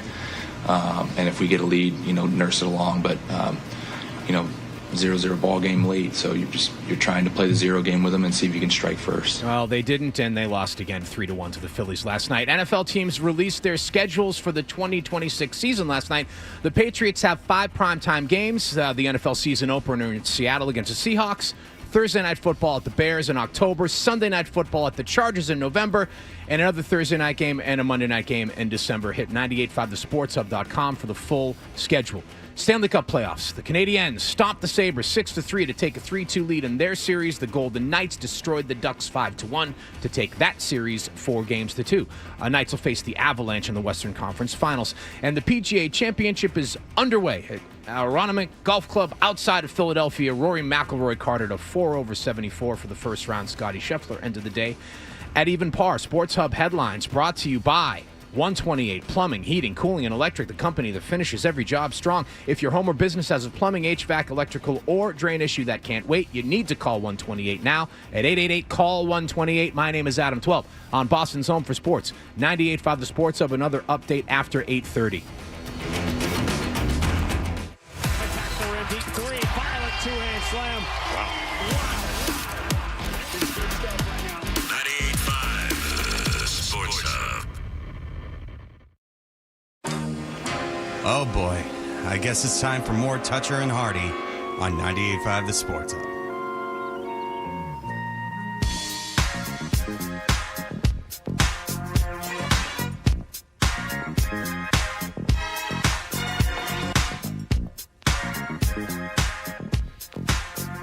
Hey, we are Toucher and Hardy, and you can watch us on YouTube. Subscribe to 98.5 The Sports Hub on YouTube. Mark Dondero he does part-time work here. He's a good guy. He had a big release of a song which I have not heard or seen, but you can go watch that. And in honor of Mark Dondero's venture into the music, Adam, you have curated some songs for us to hear this morning. Yes, indeed. We have a few to get to. We'll start with an artist who you're familiar with, who we've spoken about quite a bit on this show in the past. This is an artist by the name of Machine Gun Kelly, who started his career as a rapper, pivoted to kind of this emo pop punk Blink-182 situation for a little while, went country, and I guess is now pivoting back full circle to rap because he has a new single out featuring a very popular, prominent nu metal frontman from the 90s. Okay. Right. And you remember Machine Gun Kelly when he was a rapper, went after Eminem. And Yes. then Eminem did Kill Shot. And then Machine Gun Kelly, much like Post Malone, switched to country music. Now Post Malone's in a little bit of a career crisis because he's had to cancel his tour because people maybe aren't buying him anymore as a country singer, so maybe he'll move to a pop punk situation. Post Malone not gifted with the looks of Machine Gun Kelly, however. Post Malone, if you see pictures of Post Malone from high school, he looked like Jonah Hill. Like it took face tattoos to get him kind of over the hump. Seems like a nice guy. Yeah. He likes Bud Light beer. Good for him. Sure enough. Yeah. All right. Well, his dad controls the concessions at the Cowboys Stadium, so. Oh, is that right? You never seen the interview with Charlemagne the God? No. Where he goes like, Charlemagne's like a total dick to him, like almost too much of a dick. Nah. Oh, is it go too far? Yeah. It doesn't go too far. It's just like Post Malone doesn't react to anything and is like just like being really nice. Sure. And almost like kind of effeminate. And then you have Charlemagne the God like just insulting him and insulting him and insulting him, and it just seems like a tough guy going after like a really wimpy kid. And then so it's hard to watch that and go like, Charlemagne, good job. Yeah, I think even he'd tell you. Sure. Yeah, I probably should have eased up a little bit. Like I should have gone in at first, and then when he started, maybe just ended the interview. All right. So anyway, here is a Machine Gun Kelly. Yes. Who's married to the lady from the Transformers films. Yes, Megan Fox. Who filled in on New Girl when What's-Her-Face got pregnant. Zoe Deschanel got pregnant. She was the love interest of Nick on New Girl. All right, here we go. That's right. Yeah. Now, is he back to admitting that he's a joke, or is he back to trying to be normal again? I think he's probably trying to legitimize himself by working with a up-and-coming act like Machine Gun Kelly. No, I think he's looking to get paid as much as he possibly can before people stop giving a crap about Limp Bizkit again. Because Fred Durst was very, very serious when he was in Limp Bizkit, and then even pivoted to try to become a serious director. And then all of a sudden he pops up like 3 years ago going, it was all a joke. Yeah, start doing festival shows and like wearing making fun of them. costumes. It's like, no. And it's like, no. Yeah. You can't make tens of millions of dollars for 15 years being serious as hell. And then when everyone goofs on you, turn around and go, it was all a joke. No. Creed didn't have to do that. And Creed just had a cruise hosted by Eddie Trunk. And that ain't free, baby. That's right. Fred Durst did the movie with John Travolta. Oh, it was like a fan, right? What Travolta played like an insane, deranged fan. Wasn't that what it was? Like Fanatic? It's called Fanatic. Yeah, Fanatic. Yes. Yeah, there you go. I just know that he was coming out with some like coming of age skateboard movie or something, and it was supposed to. Everyone was going to be like, it's really good, and Durst chose his side, and no one ever saw it. So much for that. Okay, what do you want to do? I was just saying, I like that MGK was like, well, let's collab, but what we're going to do is we're just going to take your song, Nookie, and we're going to change it a little bit and then make it my song now. Well, he did Country Road. Yeah. I mean, Machine Gun Kelly's first country song was Country Road, but it had the fat guy with the face tattoos, Jelly Roll. Yeah. I believe Jelly Roll was on it, which is surprising because Jelly Roll's standard of what he'll do. He seems to have this ethics about him that he will not sell himself out. I give him credit, though. It's a bold choice, and it takes courage to cover a song like that everybody knows and gets sung in football stadiums. Well, he changed the lyrics. Yeah. Just maybe two of the words he changed. No, he changed the verses, and then the chorus was the same. Yeah. But Jelly Roll popped in. Jelly Roll, an exercise in overexposure. Maybe you didn't do 3 of those things. Mm-hmm. It would have been better for your career. It's kind of a cash and grab that I don't know if it's the best for longevity. Oh, Fred. I haven't said anything. He wants me to quit stopping the song. Like either of you, and you won't like me. I'm perfectly fine with that arrangement. And you're not like me. And I'm happy about that. Your DJ, Fred Durst, said he was going to come to my radio station and kick my ass. Well, his name is DJ Lethal. I mean, and I sat around for 5 hours waiting for him to come fight me. See, the Fred Durst thing I get because, we were of an age where the people who were into it and you knew who those people were. And I don't get who Machine Gun Kelly appeals to. Maybe it's just like the YouTube TikTok thing where it's like, oh, he's famous. So that's cool. That's all I need out of him. Yeah, I wouldn't play Limp Bizkit even when I first started at Nights at 99X. I just wouldn't play them because I knew I couldn't live with myself. I wish I'd had the balls to do that. I played them and I played. I think you would have been okay. I don't think they would have fired you for not playing Limp Bizkit, but that's why DJ Lethal wanted to kick my ass is because he found out that there was a DJ on the 99X in Atlanta that wouldn't play them. And then he called up one of the other shows and said, I'm coming down there to kick Fred Toucher's ass. And then I got all excited. Yeah. And I'm like, oh boy, this is going to be good for my career. But then he never came. Okay, but can I ask a serious question? Go. A lot of effort went into this. Yeah. At least enough where it had to, he's obviously with a record company and it had to go through a lot of stuff and they had to figure out how Fred Durst was going to be involved. I don't doubt it didn't take very long to record, but there's a lot of machinations that have to go through. And there are 10 different producers on this yes. too. Okay, so the idea is for what? who at the label is like, this is going to be a success? I wish I had an answer for you because I've had the same thought, and it goes back to you kind of the TikTok thing, like you were saying, Hardy. Like you can be famous for nothing these days, right? People just assume that you're famous. Like, and I think Machine Gun Kelly is one of those types of people. But I don't understand who his audience is. I don't understand who is looking at and sharing. Oh, here's a cool clip on my social media from Machine Gun Kelly. He's also getting a little old. Yeah, to be. To be saying old heads. I was. How old is Machine Gun Kelly? I wasn't even thinking about that, Fred. I was thinking like he's kind of like dissing old heads in his lyrics, yet he has one featuring on his song in Fred Durst. Who's older than me. Right. Machine Gun Kelly's 36. Yeah, I mean, he's no youngster. No, he's not pop star age anymore. No, there's no question about it. He would not be in one of those K-pop bands. He would have aged out. He would have been out of Menudo. Yeah. 18 years ago. Can find everything you need at the shopping mall. Every Saturday morning. Menudo song. I like the Pepsi commercial. Pepsi contigo está. All right. All right, these are from Catatonic Youth. Yeah, we needed to pivot to kind of provide a little bit of contrast. So we have this, well-polished, well-produced Machine Gun Kelly, Fred Durst. So we're going to go into the DIY folks Lo-fi. here. Yeah, lo-fi style. So, and actually, if you guys want visuals, Hardy and Fred, to go along with this, if you pop open yesterday's rundown on Slack, you can see this wonderful metal band that we're going to feature. That we were thankfully able to pick up from our friend over at Catatonic Youths. Okay, so this is large-breasted pop singer? No, but the one before that.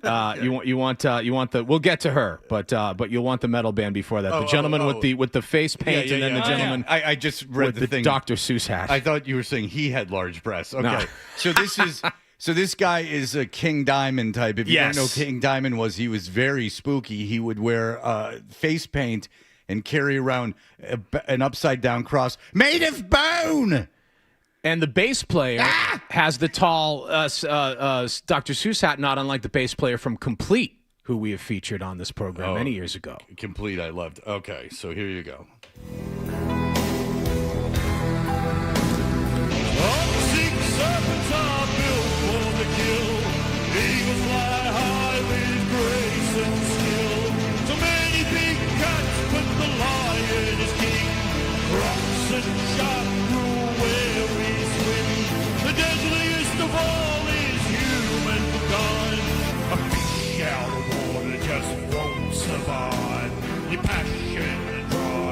He just sounds like a drunk British guy. Yeah, I think he is. Just like coming out of a pub. Yeah, he's teaching you about animals. Satan is going to call you. I'm all evil and everything. All right, pub's closed. Lumbering back and forth on me own. Come here. You know Satan's the true good Lord. You know that, right? If I told you the good news about Satan. He kind of sound like Dudley Moore and Arthur. The Dark Prince was dark, but he's still the prince, isn't he? I'm evil, ain't I? Look at how evil I am. I got makeup on my face. Look Bill Cosby, British Bill Cosby. Look at me, I got a black sweater on with designs. Now look at me bass player's funny hat, but it's evil too, isn't it? Right, we can't get on the same page, me and the bloke. He's wearing a big hat, and I'm like, is that evil? It just looks like is Dr. Seuss evil? What was the message? Who's that American bloke? Is that Lincoln? Doesn't it look like Lincoln? That's evil because he was killed as a sailor. Right?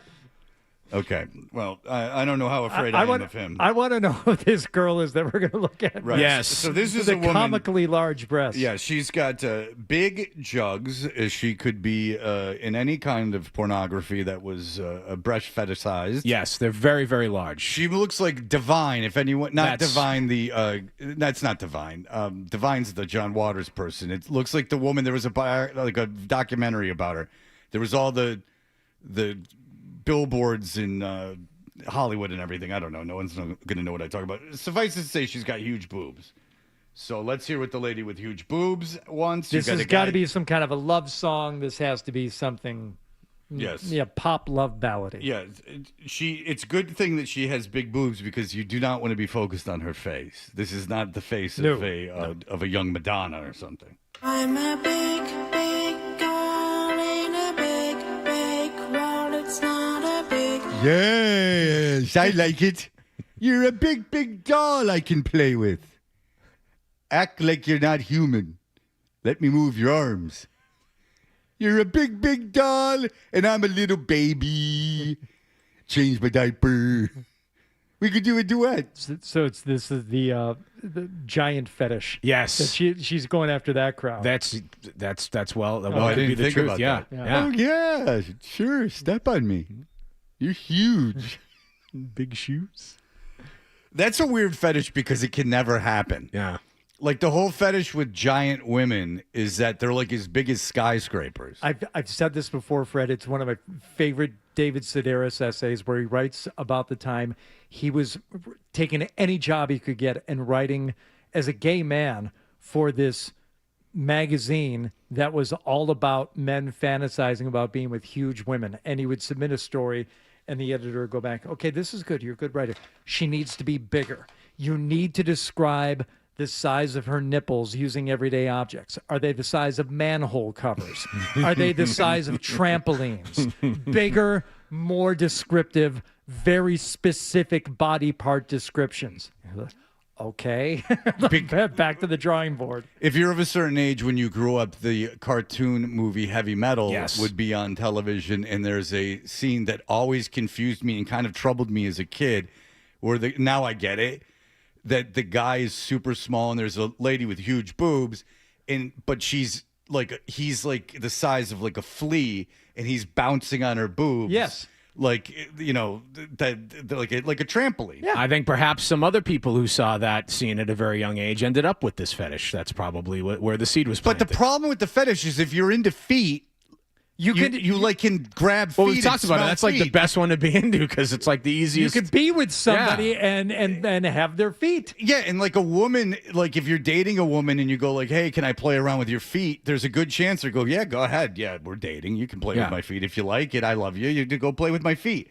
Even if you're into this huge can lady, there's a chance that like you could be with a lady with huge augmented breasts. Like they exist on the planet and not enough of them. Obviously, they could be huge stars like this lady. But if you want a lady the size of a skyscraper, that's never happening. You're never going to fulfill that fantasy. It's all relegated to AI. And that's a problem. Is that now everyone's going to be into this giant fetish and there's going to be no room for real ladies. Big thing if you leave me, but I do feel that I do well. How come I feel like there's a Svengali behind her that's not the nicest guy in the world? I had the same feeling. I took a look at those fake breasts and the way she'd done it to her Is face. it because and said, you can kind of hear her weeping as she sings? And I also have a feeling she didn't have that breast until she met the guy Yes. that made this song. Maybe that was part of the deal. Yeah. I'm going to create you. You're going to be my Frankenstein. And then you will sing about how large you are and how you are a creation. I'm going to give you huge boobs, and then you're going to sing about being even bigger. And then you will be then you can be my bride, and I will rescue you from the Ukraine. All right, and finally, Yes, let's play one more. We can go to this fifth song with this wonderful emo metal band, who they're checking off all the boxes. They got two singers. One of them's got his hood up. One of them's got that weird swoopy hairstyle from the 2000s, and the guitar player is doing that trick where you flip the guitar around behind your back on the strap. The Cinderella. Hell yeah. Yeah, Cinderella invented that. Yes. And everyone else has stolen it, and Cinderella gets no royalties from it.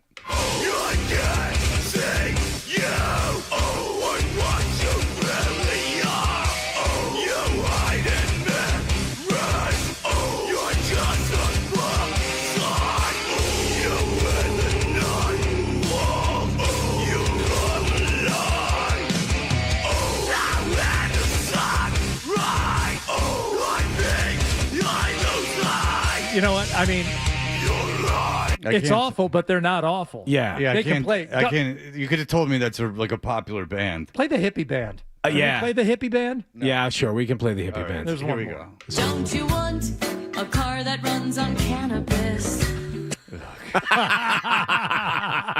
I can tell by the pictures. Yeah. I wanted to hear this band. Is there someone in the band wearing he's playing a bongo drum wearing a frog suit, it looks like? It's a penguin suit. Penguin suit, okay. Yeah, it's fun. Yeah. They're like fun people. Yeah. They put on silly costumes and have fun. Yeah. Don't you want a car that runs on cannabis? Don't you want a car that runs on cannabis? Don't you want a car that runs on cannabis?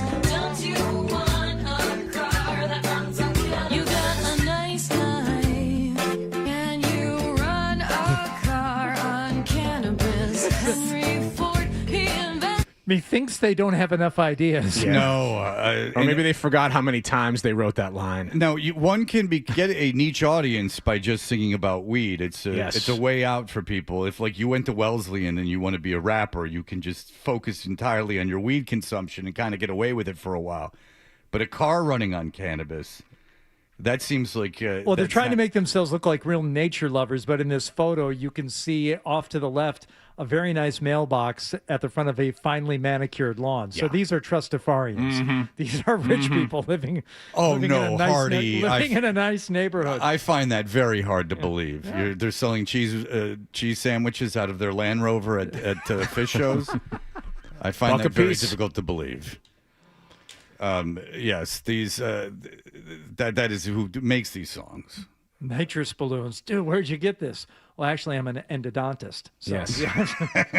Free access. It's quite easy to get. Just order an extra tank and bring it on the road with me. It's wholesale. Yeah. I mean, really, it's not an issue at all. All right, we will be back. There is the schedule release has occurred in the NFL, and we will go over that in just a moment.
Boom.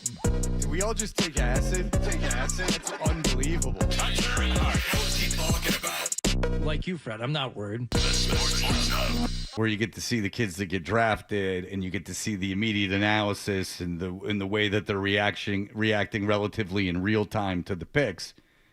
There's some excitement in that. The schedule is just the schedule. Now I know where I'll be going.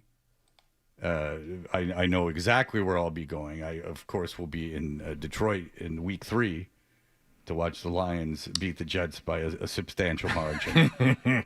But that just wrapped itself up in a nice little bow. Still be nice in Detroit. Be like a nice time. What else did I send Milo? I sent him 2 games that we're going to, and he said, "Is this the preseason?" And I went, "Oh, well, you're unaware of the dates they play football." He's a baseball kid. What do you expect? Well, he loves football, but he doesn't like playing it. But he got a concussion right away. And they played the Patriots on October 18th, and it will still be nice here on October 18th. There's your 2 games right there. And maybe I throw in a third. Go to Germany in November. Well, that would be to see the Lions play the Patriots. Yeah, I'm not that into seeing the Lions. I'm not going to go to Munich to do it. But the schedule has come out, and as everyone had been saying, the team, there's a rematch of the Super Bowl Week 1, first game on a Wednesday. And by the way, the NFL is we talked about this a little bit yesterday with Gary Myers, but it is worth exploring. Just keep your eye on this. The NFL is extraordinarily popular. Now, there is I understand the desire to keep expanding and keep expanding and keep making money, especially if you're old and you own a team. Like, you're like, I got like 15 years, like I got 10 years left on this planet. Cash grab as much as you want, but it is a cash grab. And I'm not talking about it being on streaming and all those things. I realize that that's the future of broadcast television, that it's going to be, you turn on your TV and there's going to be various, like turning a channel, you're going to go to various streaming services. I'm not sure how it will be organized. I don't do that. That's well beyond my pay grade. So this isn't middle-aged, not old, middle-aged, solidly middle-aged man, complaining about not being able to flip the channels. No, I have the package. I get it on YouTube. I can understand how to operate it. It's not ideal, but I understand how to operate it.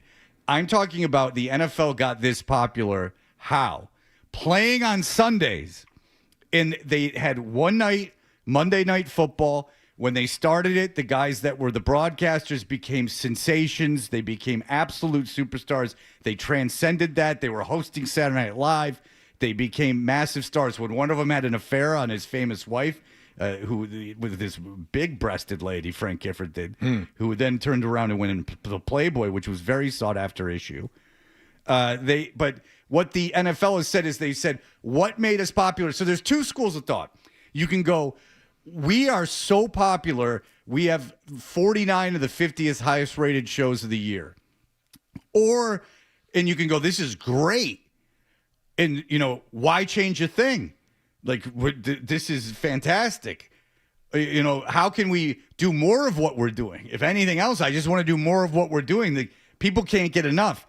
And I told you, I heard Jim Nance on Mad Dog, and Jim Nance, and I don't think he was lying, said CBS and Fox at 425, that's the highest rated window in the NFL, including Monday night, including Sunday night. I just thought Sunday night because they get their first pick of games, but Sunday Night Football does not have as many listeners by a lot, or viewers by a lot, than the 425 windows do. So people do watch football on Sunday. So the idea that these primetime games are pulling in more eyes is false. Jim Nance was saying it. He would know that the number one broadcast teams at 425 on Sundays, that's the most eyes. And so if it's a lot more than Sunday Night Football, I got to assume it's an incredible amount more than Thursday Night Football. So what they've done is, and whatever with Thursday Night Football, I don't have any desire to watch it. It's late in the season. That's the problem, because they're playing Black Friday. They're playing Thanksgiving, Black Friday, and then that Sunday, Thanksgiving Eve as well. Don't And forget that they Thanksgiving- added that this year too. That's right. I'm sorry. Wednesday so night. So they're playing Wednesday night, Thanksgiving, Black Friday, then Sunday night, then the 3 games on Thanksgiving that they shove in there now.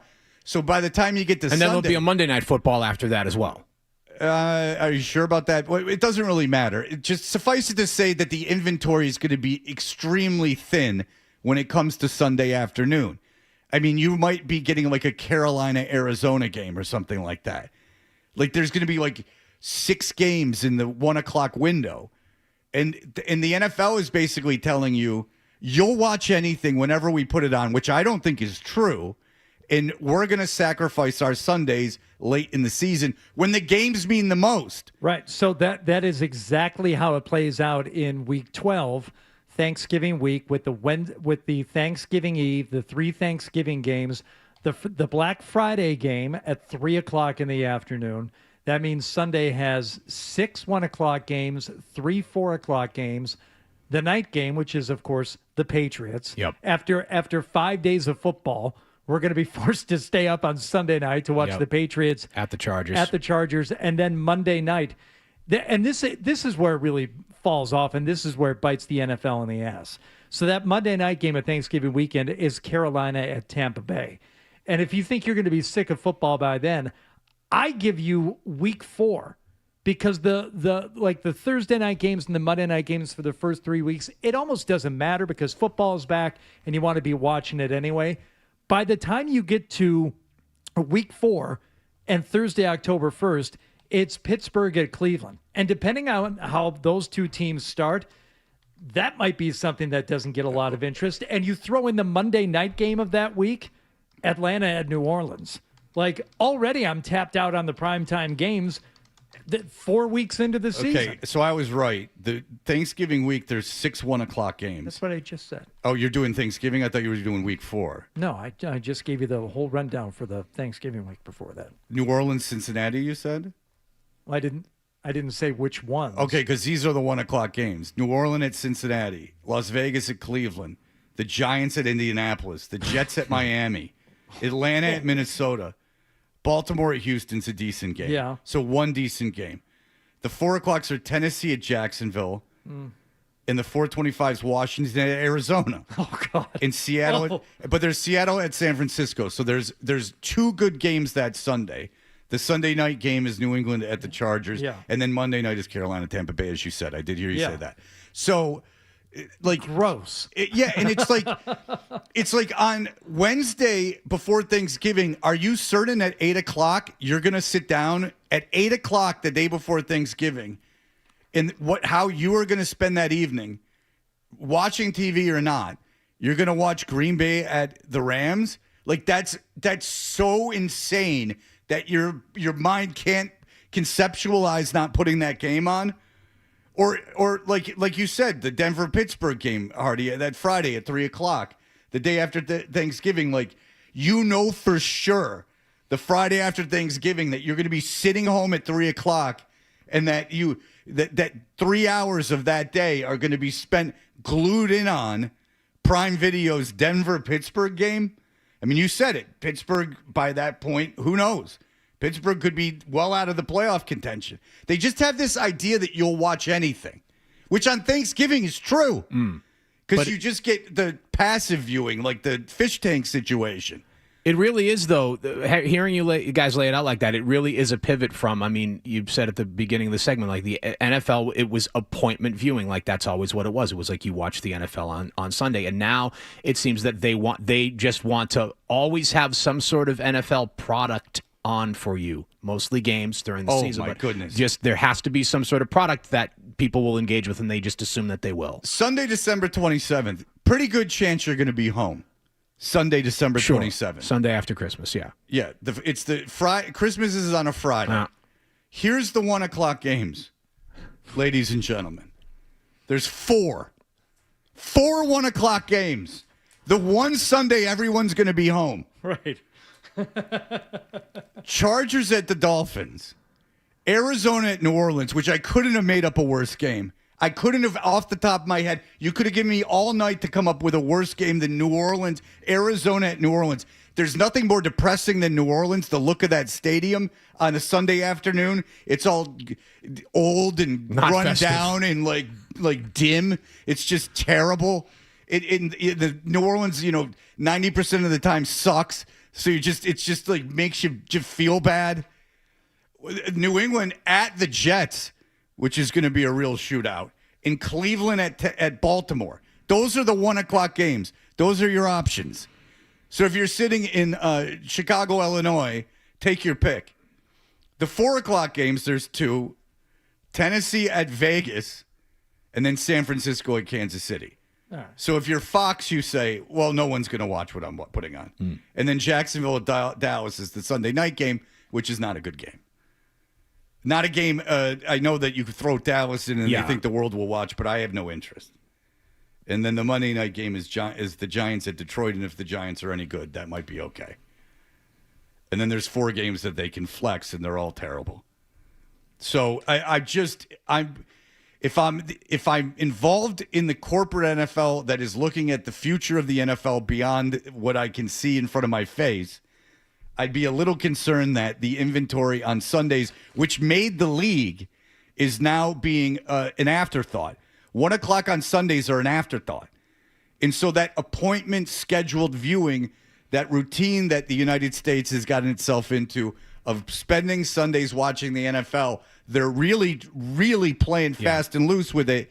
And especially in the winter, and especially on the days you're most likely to be around a television, like the Sunday after Christmas. It does feel like they're moving past that. It feels like they're spreading it out, not just to different days and times, but to different services as well, streaming services. And what did we say with Gary yesterday? 9 international games, right? I mean, they're already looking. They know that they have an audience here. They know that they can mess with them, and they'll still engage with the product. So now they're focusing on spreading it. There's a lot of things going on. The most immediate of which, though, that would concern me if I'm involved in the NFL and I want to be there for 20 years, is that what made us famous and what made us the biggest thing in television and the biggest sport in the North America is Sunday football. And now we're not doing that anymore. And that's a pretty bold move. If you've been doing something successfully for 60 years and then you pivot off of it all of a sudden, that's a very bold move. You're really saying people like the game of football so much, they'll watch any game whenever we put it on. And I just don't think that's true. I think part of the popularity of it is the scarcity of the game and that it's a routine that we all go into. And again, at its simplest form, you don't feel like a loser sitting at home on a Sunday. It's the biggest thing they have going for them in terms of the product is its benchmark branding of football Sunday. Yes. Now you want to throw in the Monday night game, fine. You did that a long time ago, and it works. But Wednesday, Thursday, Saturday, it's all at the expense Christmas, of Sunday. And it's at the expense of taking you away from things that you would actually rather be doing. And there's not many things you'd rather be doing than watching football if you're a big enough fan. But my guess is if you're going to pick a few things, they have to do with Christmas and Thanksgiving and things that you like to do. People love going out on Wednesday night before Thanksgiving. You know, that's a huge tradition for people. Oh, no. We're going to put a football game on that night. Well, it counts Go because screw they'll it. have it on at the bar, right? So it counts because that's and find a bar that's got Prime. That's not as easy as you think. All right, we'll be back in just a moment. Here are the headlines.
Hey, we're Toucher and Hardy. We were just talking about how the NFL's rolling the dice by not having games on Sundays, basically, late in the season.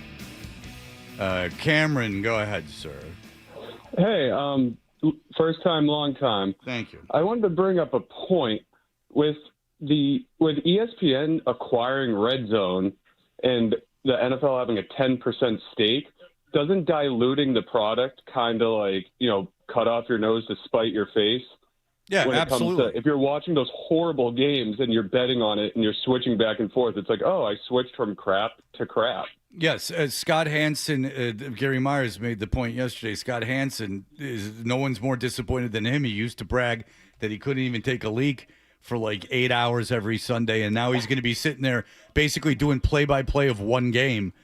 So much for like juggling all those balls in the air. Yes. What's the point of Red Zone? When you get to the 4 o'clock window in Week 12, he'll just be calling every play of the Washington-Arizona game. And what's interesting is that like people love gambling, fair enough, but I mean, people also like gambling on stuff that they're watching anyway.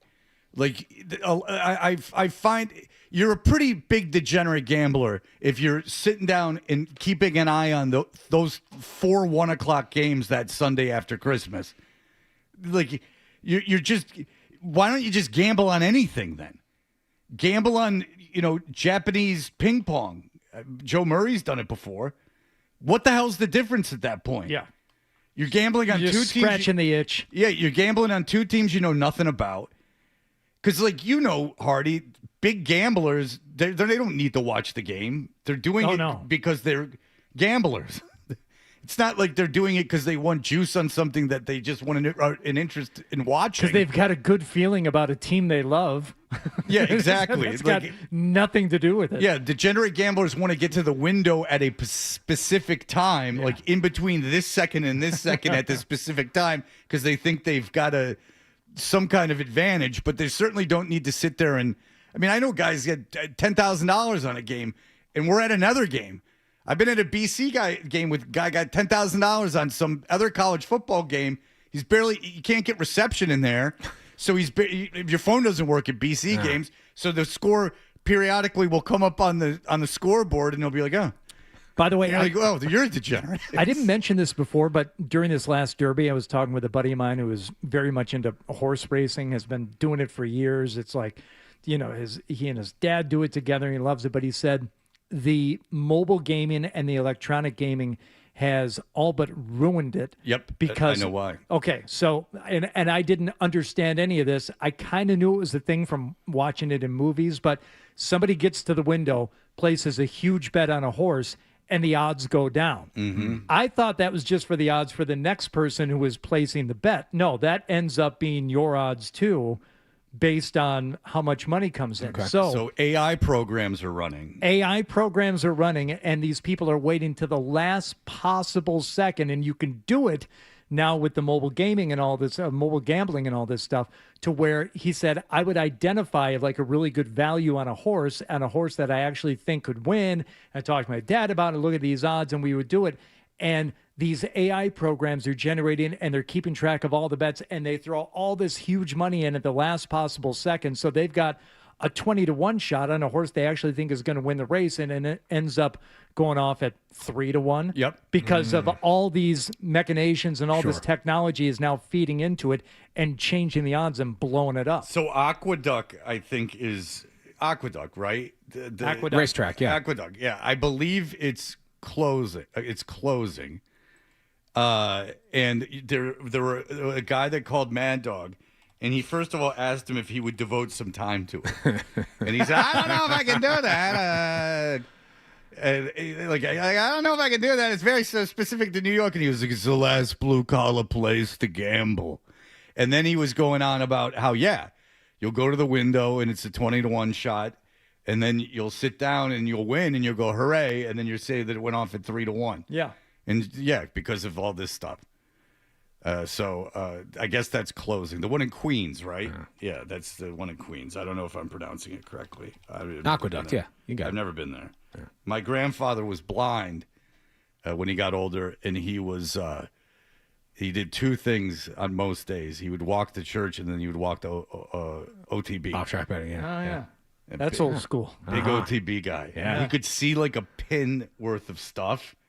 So he would like walk. He could see like a pin like out of the corner of his eye, like one of his eyes. So he knew the way to church and he knew the way to OTB. And he could like ask the guy at OTB about the races and make his wagers from that point on. That's kind of sweet. Yeah. Unlike my uncle, who was my uncle for a time, who would just be gambling in his underwear, watching baseball at 2:00 in the afternoon on a Tuesday. Down in the trailer. And looking, no, this is before the trailer. This is okay. Long Island. And looking out the window before he left the house to make sure the insurance guy wasn't outside. When did he cease to be your uncle? Oh, I was like 4 or something. That's the one my aunt married when she was 16. Oh, okay. Yeah. No, then she married a guy and they lived in Ocala and there was a lot of problems in that trailer. But they kept getting back together. Oh, yeah. Those crazy kids kept getting back together. Making I it never work. met that guy. But everyone liked them, but they just kept having issues involving the authorities, and then there would have to be a reconciliation at some point. I feel like there's a lot of that in Ocala. What my point was, someone said that their dad has horses in Ocala, and I'm like, yeah, my aunt had horses in Ocala, but she lived in a trailer, in a everyone's trailer got 'em down park. there. They were transportation. Running all over the place. They They go down to the post office. Yeah, she just agreed to pick up the crap or something. All right, we'll be back. Hardy hates when I run contests. He hated it the other week, so we decided I'll run another contest. We'll have that for you in just a moment. Delight.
in the Western Conference Finals, and the PGA Championship is underway at Aroniminick Golf Club. Say that 5 times fast. I can't say it one time right. Outside of Philadelphia, Rory McIlroy carded a 4 over 74 for the first round. Scotty Scheffler ended the day at even par. Sports Hub headlines are brought to you by the Massachusetts Energy Marketers Association, providing safe and reliable energy services for your home and business. My name is Adam 12 on Boston's Home for Sports, 98.5 The Sports Hub. Another update coming up after 9:30. Boston Talk Sports. Break me. We all know what, but we won't say what. Yeah, worst take on these airwaves in the last 24 hours. We may not take a call today. The Sports Hub.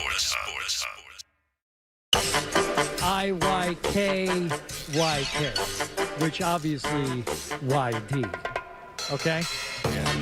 Dutcher and Hardy, mornings on the Sports Hub.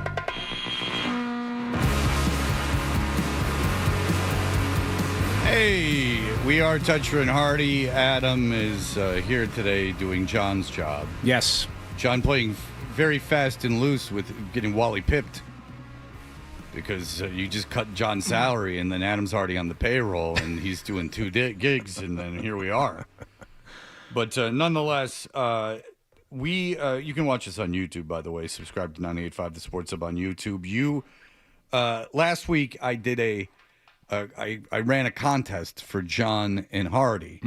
And after the contest, both Nick and Adam came up to me unsolicited. They will both tell you this. And they were like, I really enjoyed that contest. And part of the reason they liked the contest is because Hardy hated me running the contest. He hated it. He was not happy with your clues. You were very bad at it, and you were very mean about it. Yeah, he thinks I was being mean. Because I was... well, you called John stupid at least 4 times. Well, that's a regular show. I mean, it's not like a segment. But you do it enough during the course of a normal show to where you don't need a dedicated segment where you call someone stupid for not picking up on your awful clues. Well, I think Adam and I both think that you're no barometer for what's mean and what's not. So stay I'm in the your king of lane. mean. I know better than anybody. That's Joan Informed Rivers. viciousness, it's my favorite thing. It really is. Someone from the estate of Joan Rivers, please sue Hardy immediately. But we do have a contest, and I will be running it. And so Adam and Hardy don't know the answers, but there is a twist. And Hardy, what is the twist when it comes to Adam? So, Adam, if you are to get any of these wrong, okay, you are going to be. And first of all, we'll start it. If you get any of them wrong, you are going to be forced to litter. Adam's a huge hippie. He goes around Walden Pond. He picks up trash in places people don't go.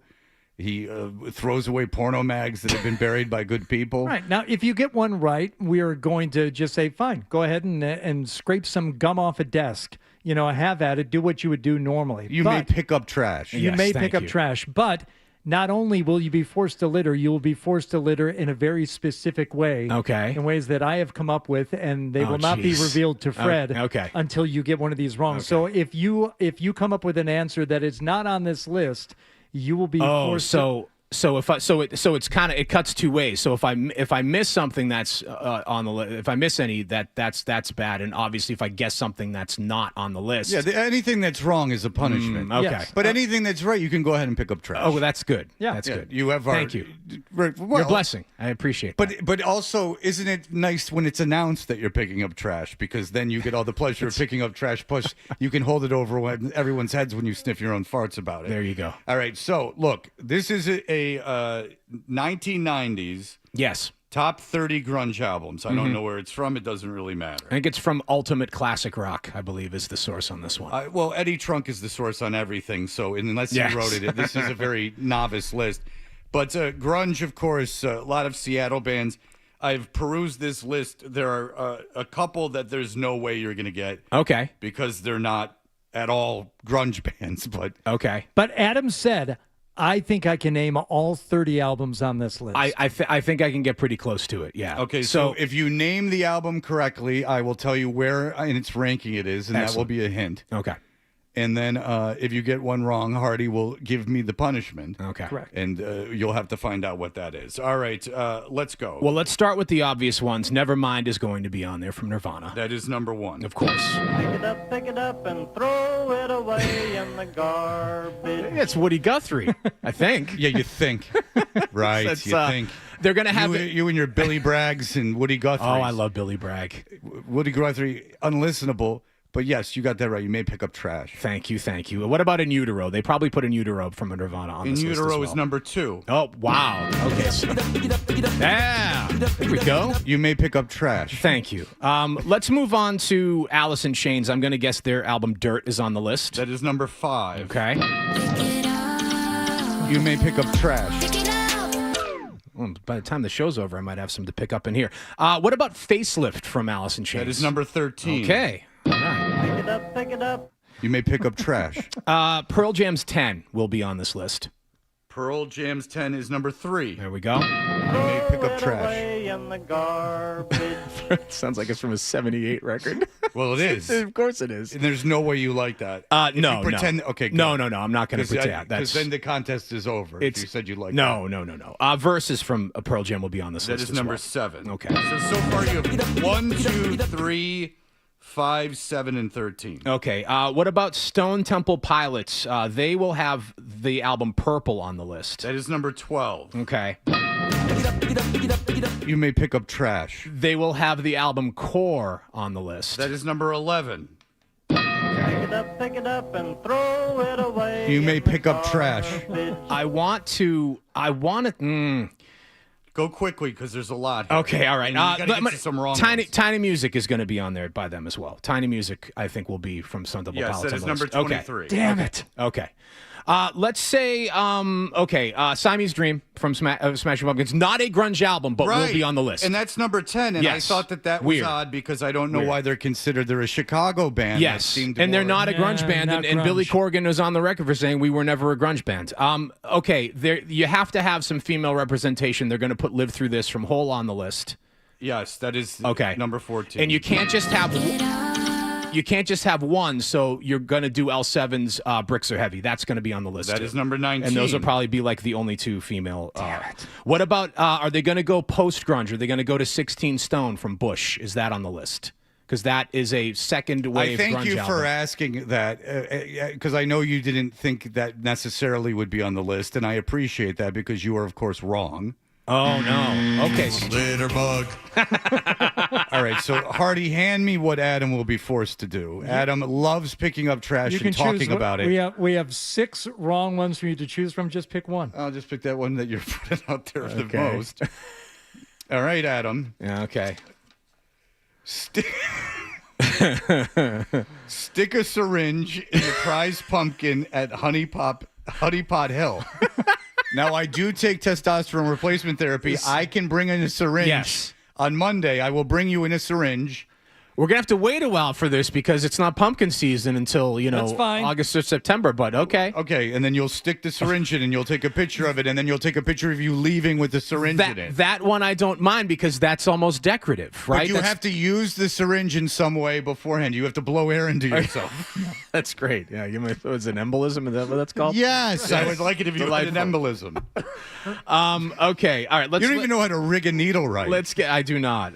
My kid All is right. gathering dust. I under my bed. appreciate that guess because that wouldn't be one of your. I'm surprised. I'm actually surprised it's not on there. Okay, so what about There's a lot of grunge bands on this thing. Okay, just so start like, cooking all right, them so out. like a Tad Inhaler. No, but that's not a bad guess. Yeah. Later, bug.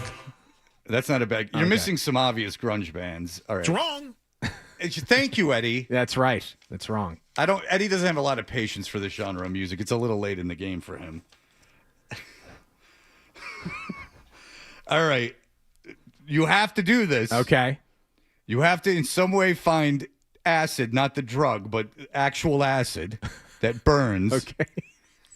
And hopefully you get it on yourself. Jesus. Will you disfigure yourself already? This isn't quite littering, but Yeah. And it's something you could easily do. But it's destructive. Use acid. You're an artist. Use Yeah. acid to burn crypto.com into the grass in front of the Woburn Library. And that can be done in any season. Yeah. Oh, good grief. Yeah, I was going to say, we're playing fast and loose with the littering definition. Well, you need here. to I don't know find about acid. this. That's vandalism, but nonetheless. I went too deep. You said you'd play. I went too deep into Seattle. Let's go with... Well, you're not too deep into Seattle. There's a lot of an Seattle. obvious one here. Let's go with Temple of the Dog, self-titled. That's Yes. going to be on there. That's number 8. Okay. How about Mother Love Bone, Apple, or whatever that Yes, album is called? that is number yeah. 15. It's called Apple. What about, did they do Mad Season above? Did they put Mad Season on there? Yes, above Okay. is number 30. All right. You got the 30th one out of the top. Okay. Pick it up. There's a ton of Seattle bands. Okay, so then let's go back. We did a couple of Nirvana albums. You know what? Let's put the Unplugged album on there. They're probably going to say because that was such a big album. Nirvana Unplugged in New York. MTV Unplugged in New York. You suck at this. Are you really going for the right answers? Yes. No, that's not on it. Oh. Litterbug. I mean, you suck. I'm killing it so far. I got like 15 of these. Yeah, but you're missing. This is the third one you got wrong, and there's like such obvious ones on this that even I would get right. There's 2 such obvious ones you haven't gotten. I feel like the SNL sketch when they were pulling these things out. You throw a car battery into Walden Pond.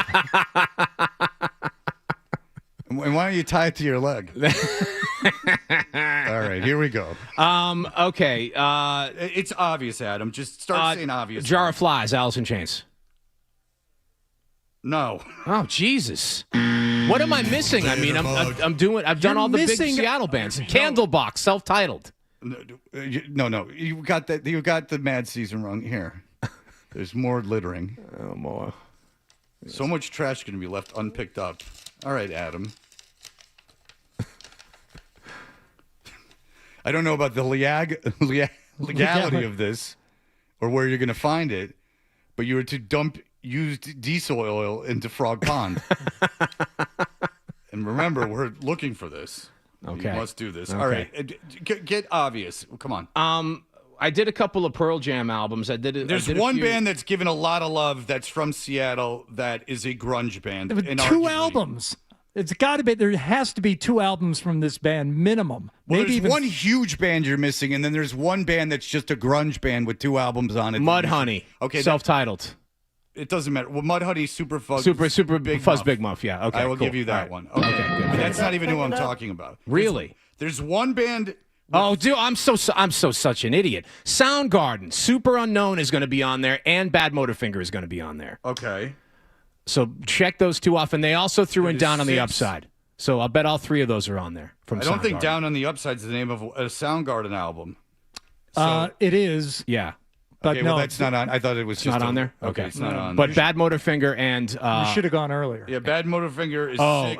And Super Unknown is 4. Louder Than Love. Louder Than Love is 20. Okay. All right, you are now missing 1, 2, 3, 4, 5, 6, 7, 8, 9, 10. And out of those 10, 7 are obvious. Okay. You might not know the name of the album, but you should at least get one by the band. Green River's self-titled album. They're like another You're thinking, legendary. I know, you're thinking too much, though. Okay. That's wrong. Litterbug.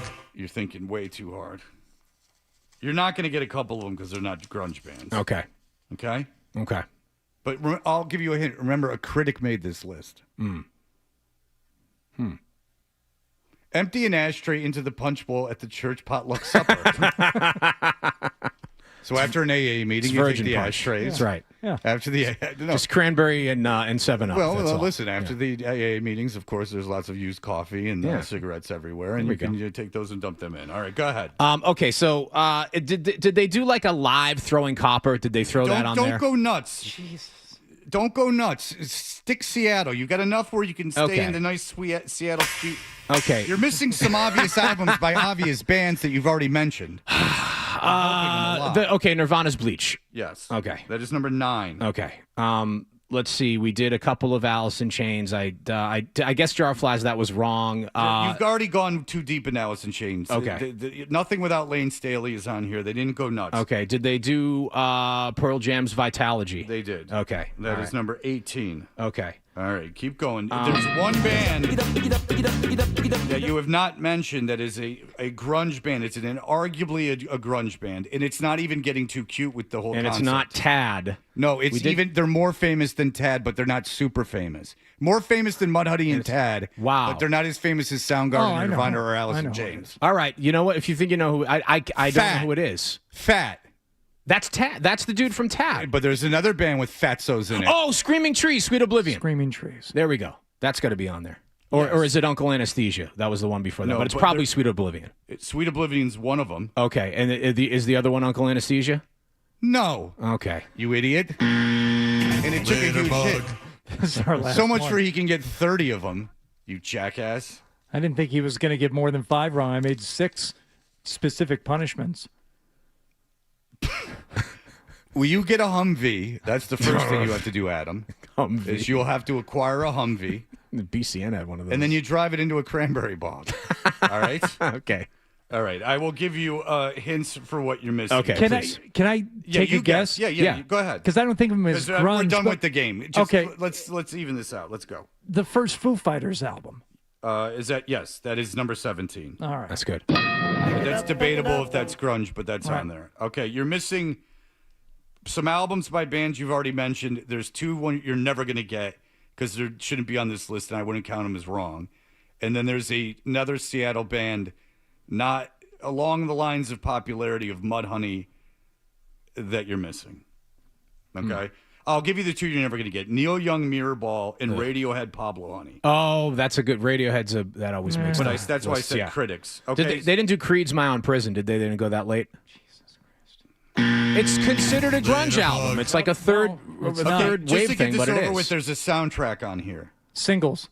Very Yeah, good one, Hardy. That's number 29. All right, now let's go. You're missing 3. Okay. 1, 2, 3. You're missing 3. And they're all by bands you've already mentioned. Okay. Did they go with Gish from Smashing Pumpkins? Yeah, number 25. Okay. Stone Temple Pilots Core. We did that already. did that We got the first 3 Stone Double So Pilots you're albums. I don't think missing they do 2, the fourth and their one. bands. All right, I get to hit you in the face if you don't get one of No, these. Alice in Chains self-titled? No. All right. Not the Sap EP. Later, bug. We've done all of the. Were you hit with a rake on a cleanup? We've done what happened? all of the big 4 Seattle bands. We've done Did all you their fall big out albums. of a tree at Walden Pond? No, you haven't.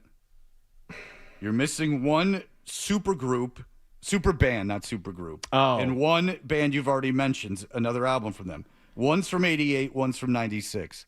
Even though this is top 90s grunge album. We did the Temple of the Dog album. Mad Season? And we did Mad Season. Did you check them You're both missing off? 3. Yeah, I checked them off. Is there another And there's a supergroup that band. There's a band you haven't mentioned. It's not a super group. It was just a very popular group. But there's a band you haven't mentioned, a Seattle band you haven't mentioned yet. Okay, I'm probably not going to get. They're them because I think annoying. No one really likes them. They pretend to. Slater Kinney. That's a good guess. But they're definitely a grunge band. Sir Mix-a-Lot. They suck. Too early. They're a trio. They're terrible. You don't like Sonic them. Youth. No, they're from New York. This band's from Seattle. Cobain, huge influence on Cobain. Yeah, they're like. I think someone was in this band originally and then left that became famous. I'm not going to get it. I can picture, but I can tell you. It's I'm the not gonna get Melvins it. Houdini. Yes. Okay. All right, and now you're missing just 2 bands that you've already mentioned, an album by them. One of them's a huge band, and another one's a Seattle band you already mentioned. It's another album. Go ahead. I'll give you 30 seconds. So Think about it. Another Foo Fighters album? No. It's going to be. So we did. They're Seattle bands, and they are grunge bands. We did Ultra Mega OK. Yeah. From Soundgarden. We did. No, you didn't do Ultra Mega. Okay. Okay. Okay. So Then that's one of them. Okay. Okay. Now the final one. The final one is another Seattle band. You said that's not as big of a band. But you've already mentioned We them. mentioned them already. There's another Alice in Chains album. No, the Alice in Chains were a huge band. No, This was but not a huge it's either band. Mudhoney or Green River. No, it's Green River. I think only have one album. Yeah. Green River weren't a big this band did okay, but they weren't anywhere near the popular, super popular grunge bands. Okay, 20 seconds. Okay. Come on, you idiot. Go. Think. What's wrong with you? Is it? You were in music for so long, stupid. Is it the? Come on! It's the Come whole. on! You know, Hardy, Do it! you were right. I don't like when he runs games. You were right all along. You moron! Is it the whole album with Malibu on it? The one after Look Through This? But I like that. Yeah, I know you like that one. All right. What is it? In fairness, it's really hard. Screaming Trees Dust. That's not even a. Yeah, I mean, it's Look fine. I don't know the album. I don't know the It's got a good song on it. I would have done know, terrible on that. I would have gotten like 3 of them. Listen, I'm proud of myself. I got 20. Oh, no. Nothing to be proud of there, you jackass. Not looking forward to all this littering I have to do, though. Although, can I kill 2 birds with one stone? Yeah, you when can I kill run birds. Okay. That counts. There you go. You got to tape it. Yeah. You got to do it right. You can't just poison them. You got to poison them with something light so they can't fly. And then you got to kill them with your hands or you don't get the rush. All right, very good. Very good, Adam. Thank you. All right, we'll be back in just a moment with an award-winning email segment.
the email bit. We should do the email bit. It's a great idea. Let's do the email bit. Yes, it is the email segment. And but first, Hardy, there is a big station event going on that the people can get involved with. The 15th Who's Your Caddy Golf Classic goes on sale Wednesday, May 20th, 10 a.m., 985thesportshub.com/golf. To register your foursome for the event, June 8th, Brook Meadow Country Club in Canton, 8:30 shotgun start, Zone Beetle Broadcasting live. You can not only register a foursome, and the proceeds benefit Special Olympics Massachusetts, but you can bid on being the fourth for our group of golfers, me, Fred Toucher, John Wallach, or for Felger, Maz, and Big Jim. They need a fourth. So online bidding for that will also open at 10 a.m. on May 20th. Again, 985thesportshub.com/golf for details. Thank you to Catches Law, Boston Bruins Foundation, the Patriots, Celtics, Red Sox, Bernardi Auto Group, FootJoy, Snell Golf, Yale Appliance, Pinned Golf, and Golfers Warehouse. All right, if you want to email us, you can go to 985thesportshub.com and find our email addresses. Blind Scott took it easy today, so I actually found some emails. You can follow us on socials at Toucher and Hardy, at Hardy985. Hit that sponsorship, too. I got it in front of me, and at Fred Toucher. God, it's right here, you idiot. I can't see it. I know, but just give me grace. At the end of it, if I haven't done it, then you say it. Okay. But then it gives me more time to say at Fred Toucher on Instagram, where I lost a lot of followers when we put that Forsberg video up, and I don't know why. Really? It angered me. I did. I've That's never lost interesting. that many followers. Wow. And it coincided directly with the Forsberg video. Huh. Which got a lot of interaction, but apparently it pissed people off enough where they unfollowed me. They blamed me.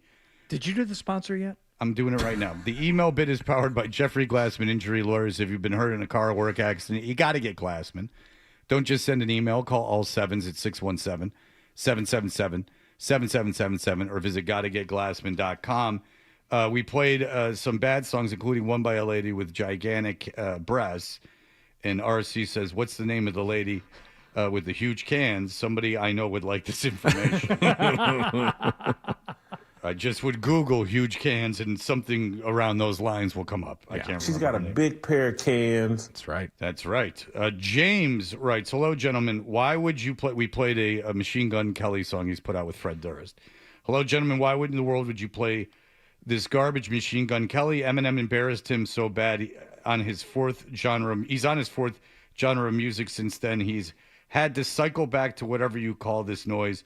He did what every music act did when he became irrelevant, went country. We've been over this before. Yeah. That happens to a lot of people. Also, I applaud you for not playing Limp Bizkit, which everyone else did. That is one thing I stood on. Alex says, Jelly Roll, congratulations. When you said Jelly Roll is an exercise in overexposure, it is officially the first time anyone's used the word exercise in a sentence talking about Jelly Roll. And that is from Alex. Indeed. Jelly Roll is a bit overexposed. How did you get away with not playing songs that you were told to play by your program director on the radio? I'm actually interested in the answer to that. They didn't like Limp Bizkit. They didn't care. Like, if I would have said it about, like, whatever, like Smashing Pumpkins or whatever other band, like Foo Fighters, they would have probably gotten pissed. Yeah. And they also, I was pretty out there. And they had a great deal of patience with me because I started to get like some attention, and so they kind of let me go at night. They reeled me back in the mornings, and that didn't go so well. Yeah, we just banned him as a station in Vegas. And did you do that bit? Yep. Yeah, it wasn't a bit. We just stopped playing him. Yeah. They canceled the show. They had sold a bunch of tickets, and we promoted it, and then they canceled the show because they got a better paying gig to go play somewhere else. We said, well, screw it. We're gonna drop the single. And they said, you can't do that. And Ripley, bless his heart, said, how about if we just don't play any song from them ever again? That's the move. And their management was the Firm, I think. Yeah. And they tried to rule with an iron fist, and you'll do whatever we say. And we said, watch us. No. We just won't play them anymore. And Yeah, and people you're in loved it. Vegas, and like, what are they going to keep from you? Yeah, right. Like, we're not going to give you the sponsorship of whatever show. Oh And boy. other bands were like, "What do you mean we're not playing Vegas? Yes, we're going to go there." I was going to say, like, and Extreme Vegas was like a huge radio station and owned that market. Like, that's kind of dumb on the label and the management to get in a fight with you guys No. about that. We got into a conversation about Myrtle Beach earlier. Tim emailed in. He said, I was there with my wife probably 12 years ago. We went to a restaurant that is now closed. It was one man cooking, bartending, everything. The man excused himself after giving us our food and told us he needed to go pick up cocaine and that we were on the honor system to help ourselves to drinks and put the money in the kitchen. He then peeled off on a motorcycle, no helmet, and wobbled it down the road. You know the story of me being at a Brighton bar. Ah, yes. You with know that Electric story. Larry. I love that story. Well, it's not Electric Larry. This one was a brother and sister, and they said, will you take care of the bar? We're going to go get crank. I don't know that story. Yeah, they're like, we're dying. Like, we're so hungover. Yeah. Like, we need something. Would you mind watching the bar? And there's several witnesses to this that were around. Adolfo was there. So twice you've been behind the bar at various establishments in Brighton. That's impressive. Well, this was the same place, but Electric Larry, I'm sure I behind the bar, poured my own drinks, but these people literally left the place and I tried to bartend, but I didn't know how much anything cost. And it was like the regular guys, like the third shift worker guys that were retired. Yeah. So they were just like, they didn't say anything. Well, they're probably old school. They put like a 20 on the Yes, bar. yes, and that's then exactly you just what they make the did. change and you put the change back. Right, and I didn't know how much to do, and they like wouldn't tell me, and so like I just didn't charge them, obviously, and then they didn't like that either, but they didn't express it verbally, so it was a whole situation. Hogan's Run was the best. Oh, thanks for saying the name. No, it's not around. It's not anymore. around It doesn't anymore. matter. Yeah, exactly. 12's repeated headline area. Oh, error. What did I do wrong? Well, we're about to find out. Scott says, good morning, Fred. Huge fan of the show, and I've never felt compelled to email until today, as I repeatedly heard 12 mention that Scotty Scheffler finished yesterday at even par, while he actually finished at a tie for the lead at 3 under. Understandably, 12 isn't much for dotting the I's and crossing the T's in this regard, but would have figured at some point Hardy would have chimed in and offered a correction, but it's likely not the case. He's not paying attention and is totally checked out on today's show. Love the show, Scott.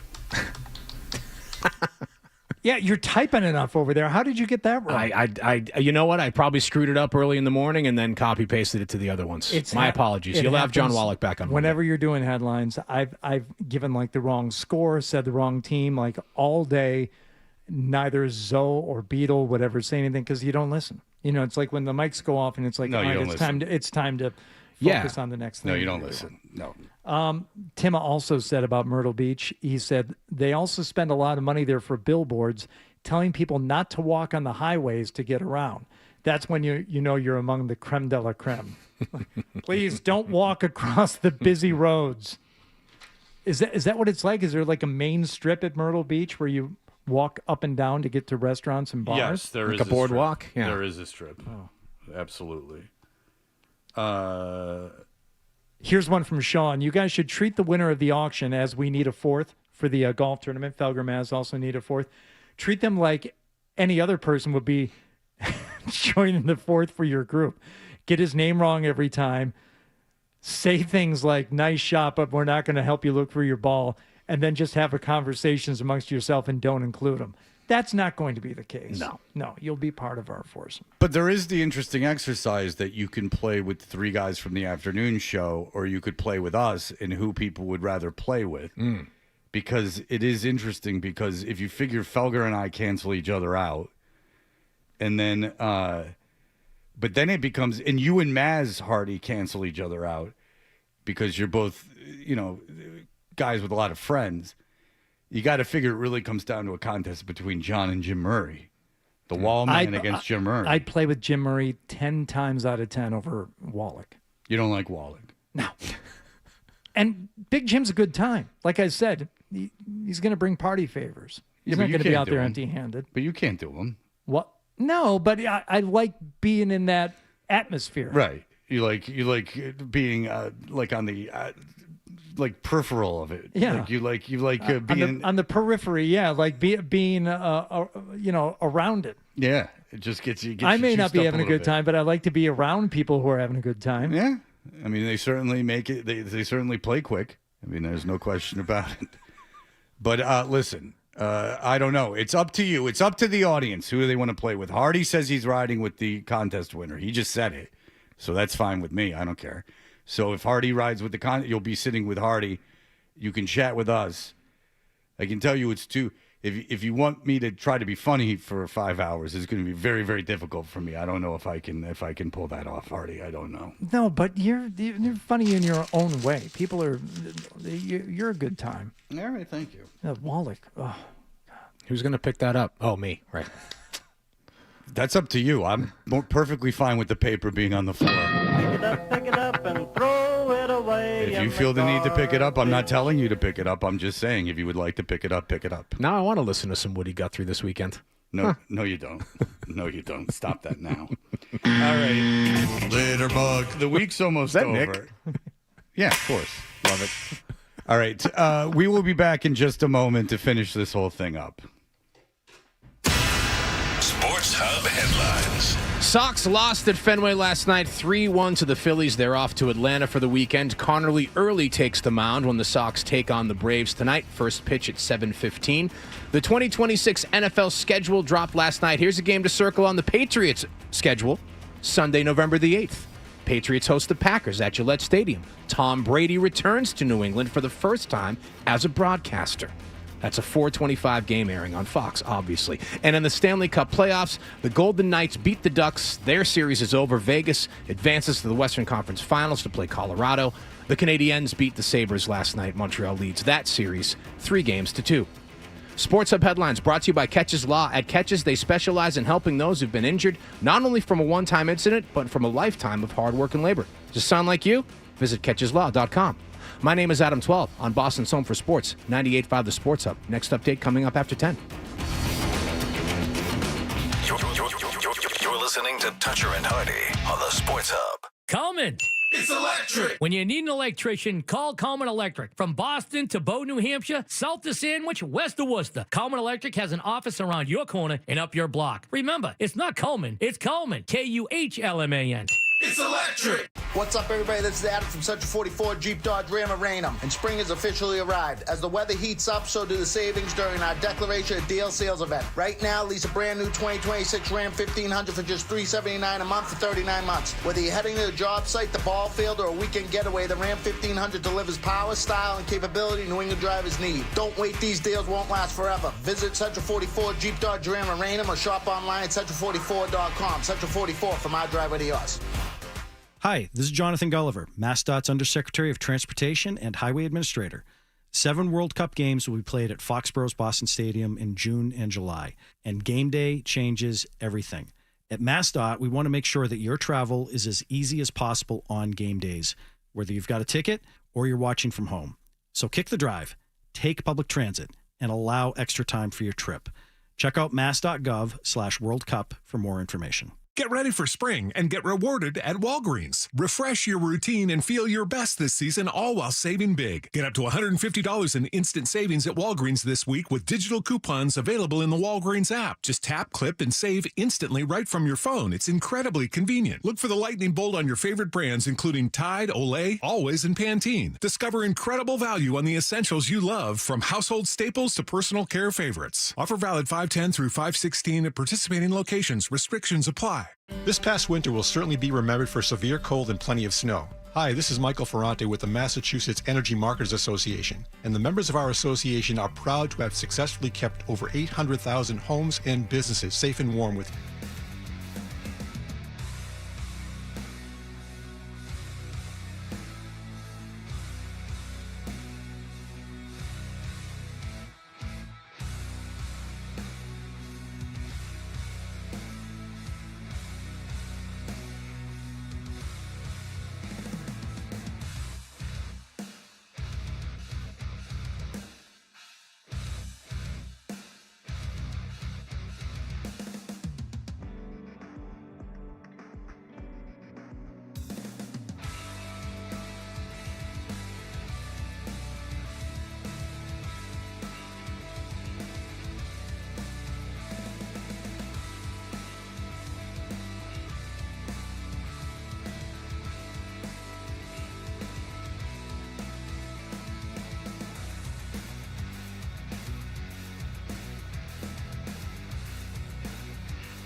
dismissed from the show. Ready? It's time for The Stack on Toucher and Hardy. Look, it wasn't enough for him on spring break to go to suburban Philadelphia. He went back to suburban Philadelphia on a couples retreat with his beautiful wife to go see the PGA Championship. My wife would love that. I've never dated a woman that would want to do that, but that's John found the woman of his dreams. What a time, huh? Marcy's expressed interest in going to the Masters just because it's a scene. That's different. Yeah, but Also- it's all about like just being there and seeing it. And you've seen it on TV. Like this golf course, I don't know anything about it. I'm glad I don't have to pronounce the name of it because I screwed that up. Well, they drove and they don't have to take. He told me they were driving because the train tickets were expensive, and so they're driving and they don't have to pay for a hotel. That's why he's at the PGA Championship. But I'll tell you this: is that Marcy would be a bad person if she didn't want to go to the Masters at this point, because if she's been with you for so long and you love it so much, like it would be like something that obviously It's just she a has random trip to Philadelphia. But Marcy, like, at least has to feign an interest. Like, there has to be something about it that she's inquisitive about because you love it so much. And I heard you the day on the golf show the day after you got back from the Masters, and he took people from like getting out of his car into everything, and you can only imagine what he did at home. Oh, yeah. He was probably like regaling the gang with stories over and over again. You know, Walt Got home and he's like, I'm ready to shoot. Walt's so poorly dressed, he probably has like those jorts with the cargo jorts that he wears with like black shoes, white socks, cargo jean shorts. No, cargo golf shorts, like the cargo pants, the khakis. Have we dug into his like? I was thinking about this, like the fact that he's done this drive now like twice in as many months. Do you think that's an escape for John? Do you think John, because like on a long road trip, if you're the driver, like no one's going to mess with you, right? Like you're driving, you're focused, you're getting from point A to point B. Do you think that's like a safe and happy space for John, where he just gets to zone out, not have to be bothered by anyone or anything? Going through New York, when a bridge is closed, or yes, it's very zen. It's very zen because nothing bad's going to happen between New York and Philadelphia. No, Adam, it's hell. He's expressed that. You've driven around Manhattan. It's impossible. It is. My parents one time were coming up to Boston from Tennessee, and now this is my parents, and they lived in New York City for 10 years. And whatever the GPS did, told them to get off in the Bronx. Oof. And they're not that it was bad, but they were just like on side streets in the Bronx. That's what I'm talking about. Yeah. It's a nightmare. Tough neighborhoods to navigate in a car. I mean, listen, I understand that maybe it was late notice and the train tickets were expensive. By the way, the train to Philadelphia is no cakewalk either. I've done that before in a pinch, like planes getting canceled and everything, and then having to take the train. I think it took us 9 hours to get down there. We weren't on the Acela. It took like 9 hours to get to Philadelphia. Well, that's what John's doing this weekend. What is Adam 12 going to do this weekend? I have some suggestions for you here at 12. Thank you. I thought that was a mask. I looked at that earlier, and I really thought I don't like that. It's not. Yeah. How about this? The Franklin Park Kite and Bike Festival. Opening day in Franklin Park. It's open or closed? Okay. Well, at night, it's a grocery store for drugs. They started this in 1969. More than 1,000 people will gather to enjoy picnicking, kite flying, bicycles, and music. That sounds even a little too fey for me. I don't know about that. Admission, believe it or not, is free. I mean, there you go. Is there anything less productive for kite flying than a kite flying group of people? Everyone's going to be flying kites at the same time. Doesn't seem conducive to kite flying at all. No. I'll tell you, when you have kids, you'll do anything. There's a place in Newport that's on the top of this hill where you're supposed to go fly kites. I've been there.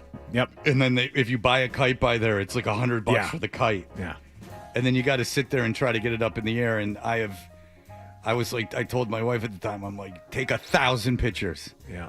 Because I want the kids to remember I did this. Yeah. I went to the top of the hill and flew kites with them. Two music things. Last weekend was Somerville Porch Fest. This weekend, Watertown Porch Fest. Ah, nice. Robbie Rhodes doing. Yeah, I'll check out some Watertown Porch Fest. All right. How Are about? you going to for real, or are you just saying that? I might. I think I saw that Buffalo Tom is actually playing somebody's porch. No joke. Harvey, I find so that very difficult to believe. I might actually go look into that. And you wonder why Bill Janovitz wouldn't do that bit we asked him to do a couple of months ago. It's for comments like that. You think they just go out into the ether, but words hurt and harm, Fred. How about the Roslindale Jazz Festival? Roslindale, known for its jazz I should be scene. playing that thing. Come on. Curated by jazz pianist-composer Brian Friedland. World-class musicians with deep ties to Boston's vibrant jazz scene will be leading this whatever. Okay. Where is it? In Roslindale. Is it at a club or is Village Main Street with support from Mass Cultural Council. Saturday, 1 p.m. to 6 p.m. It's free. Are you still playing in that jazz? I am. Yeah, we're playing we're going to play the Malden Porch Fest, which is the last Saturday of this month over at Idle Hands Brewery. Yeah. And so, how many songs will you play? It's like a 90-minute set. And You're it's playing jazz, 90 minutes of jazz? So probably 4 songs. No, I'm just kidding. Fred, on that day, you and I should either go see 12 doing the Jazz Porch Fest or slam our peckers in the car door. Which do you think we should I'd do? drive around and throw tomatoes at these people. That'd be fun. I don't think Box of you won't be alone. We should throw a bullet at him. And on that note, so no, but you'll play 90 minutes. You know, 90 minutes worth of songs you guys together. It's jazz. It's jazz. You can play one song for 90 minutes. And everybody will be like, hey, it's great. We'll It's jazz. boogie and C for 10 minutes.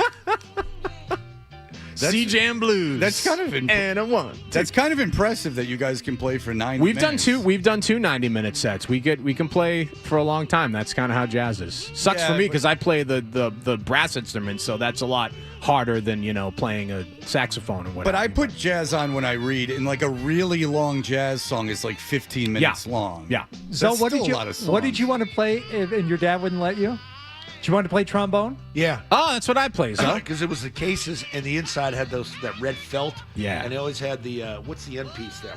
That's the mouthpiece. The Yeah. mouthpiece. And the kids would always practice that, but Yeah. I always envied these kids getting off the bus with their trombone because you had to sign up, and my dad always scratched it out and signed it. He will not be in the band. He didn't want to be there. It was tough first 4 years. That Grades is so 1 through funny. 4.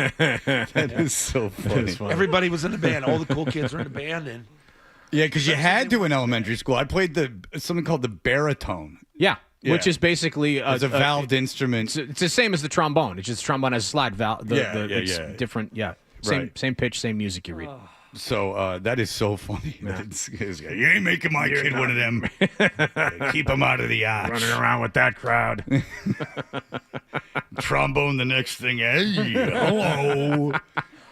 All right. That'll do it for us. Enjoy your weekend. Thank you.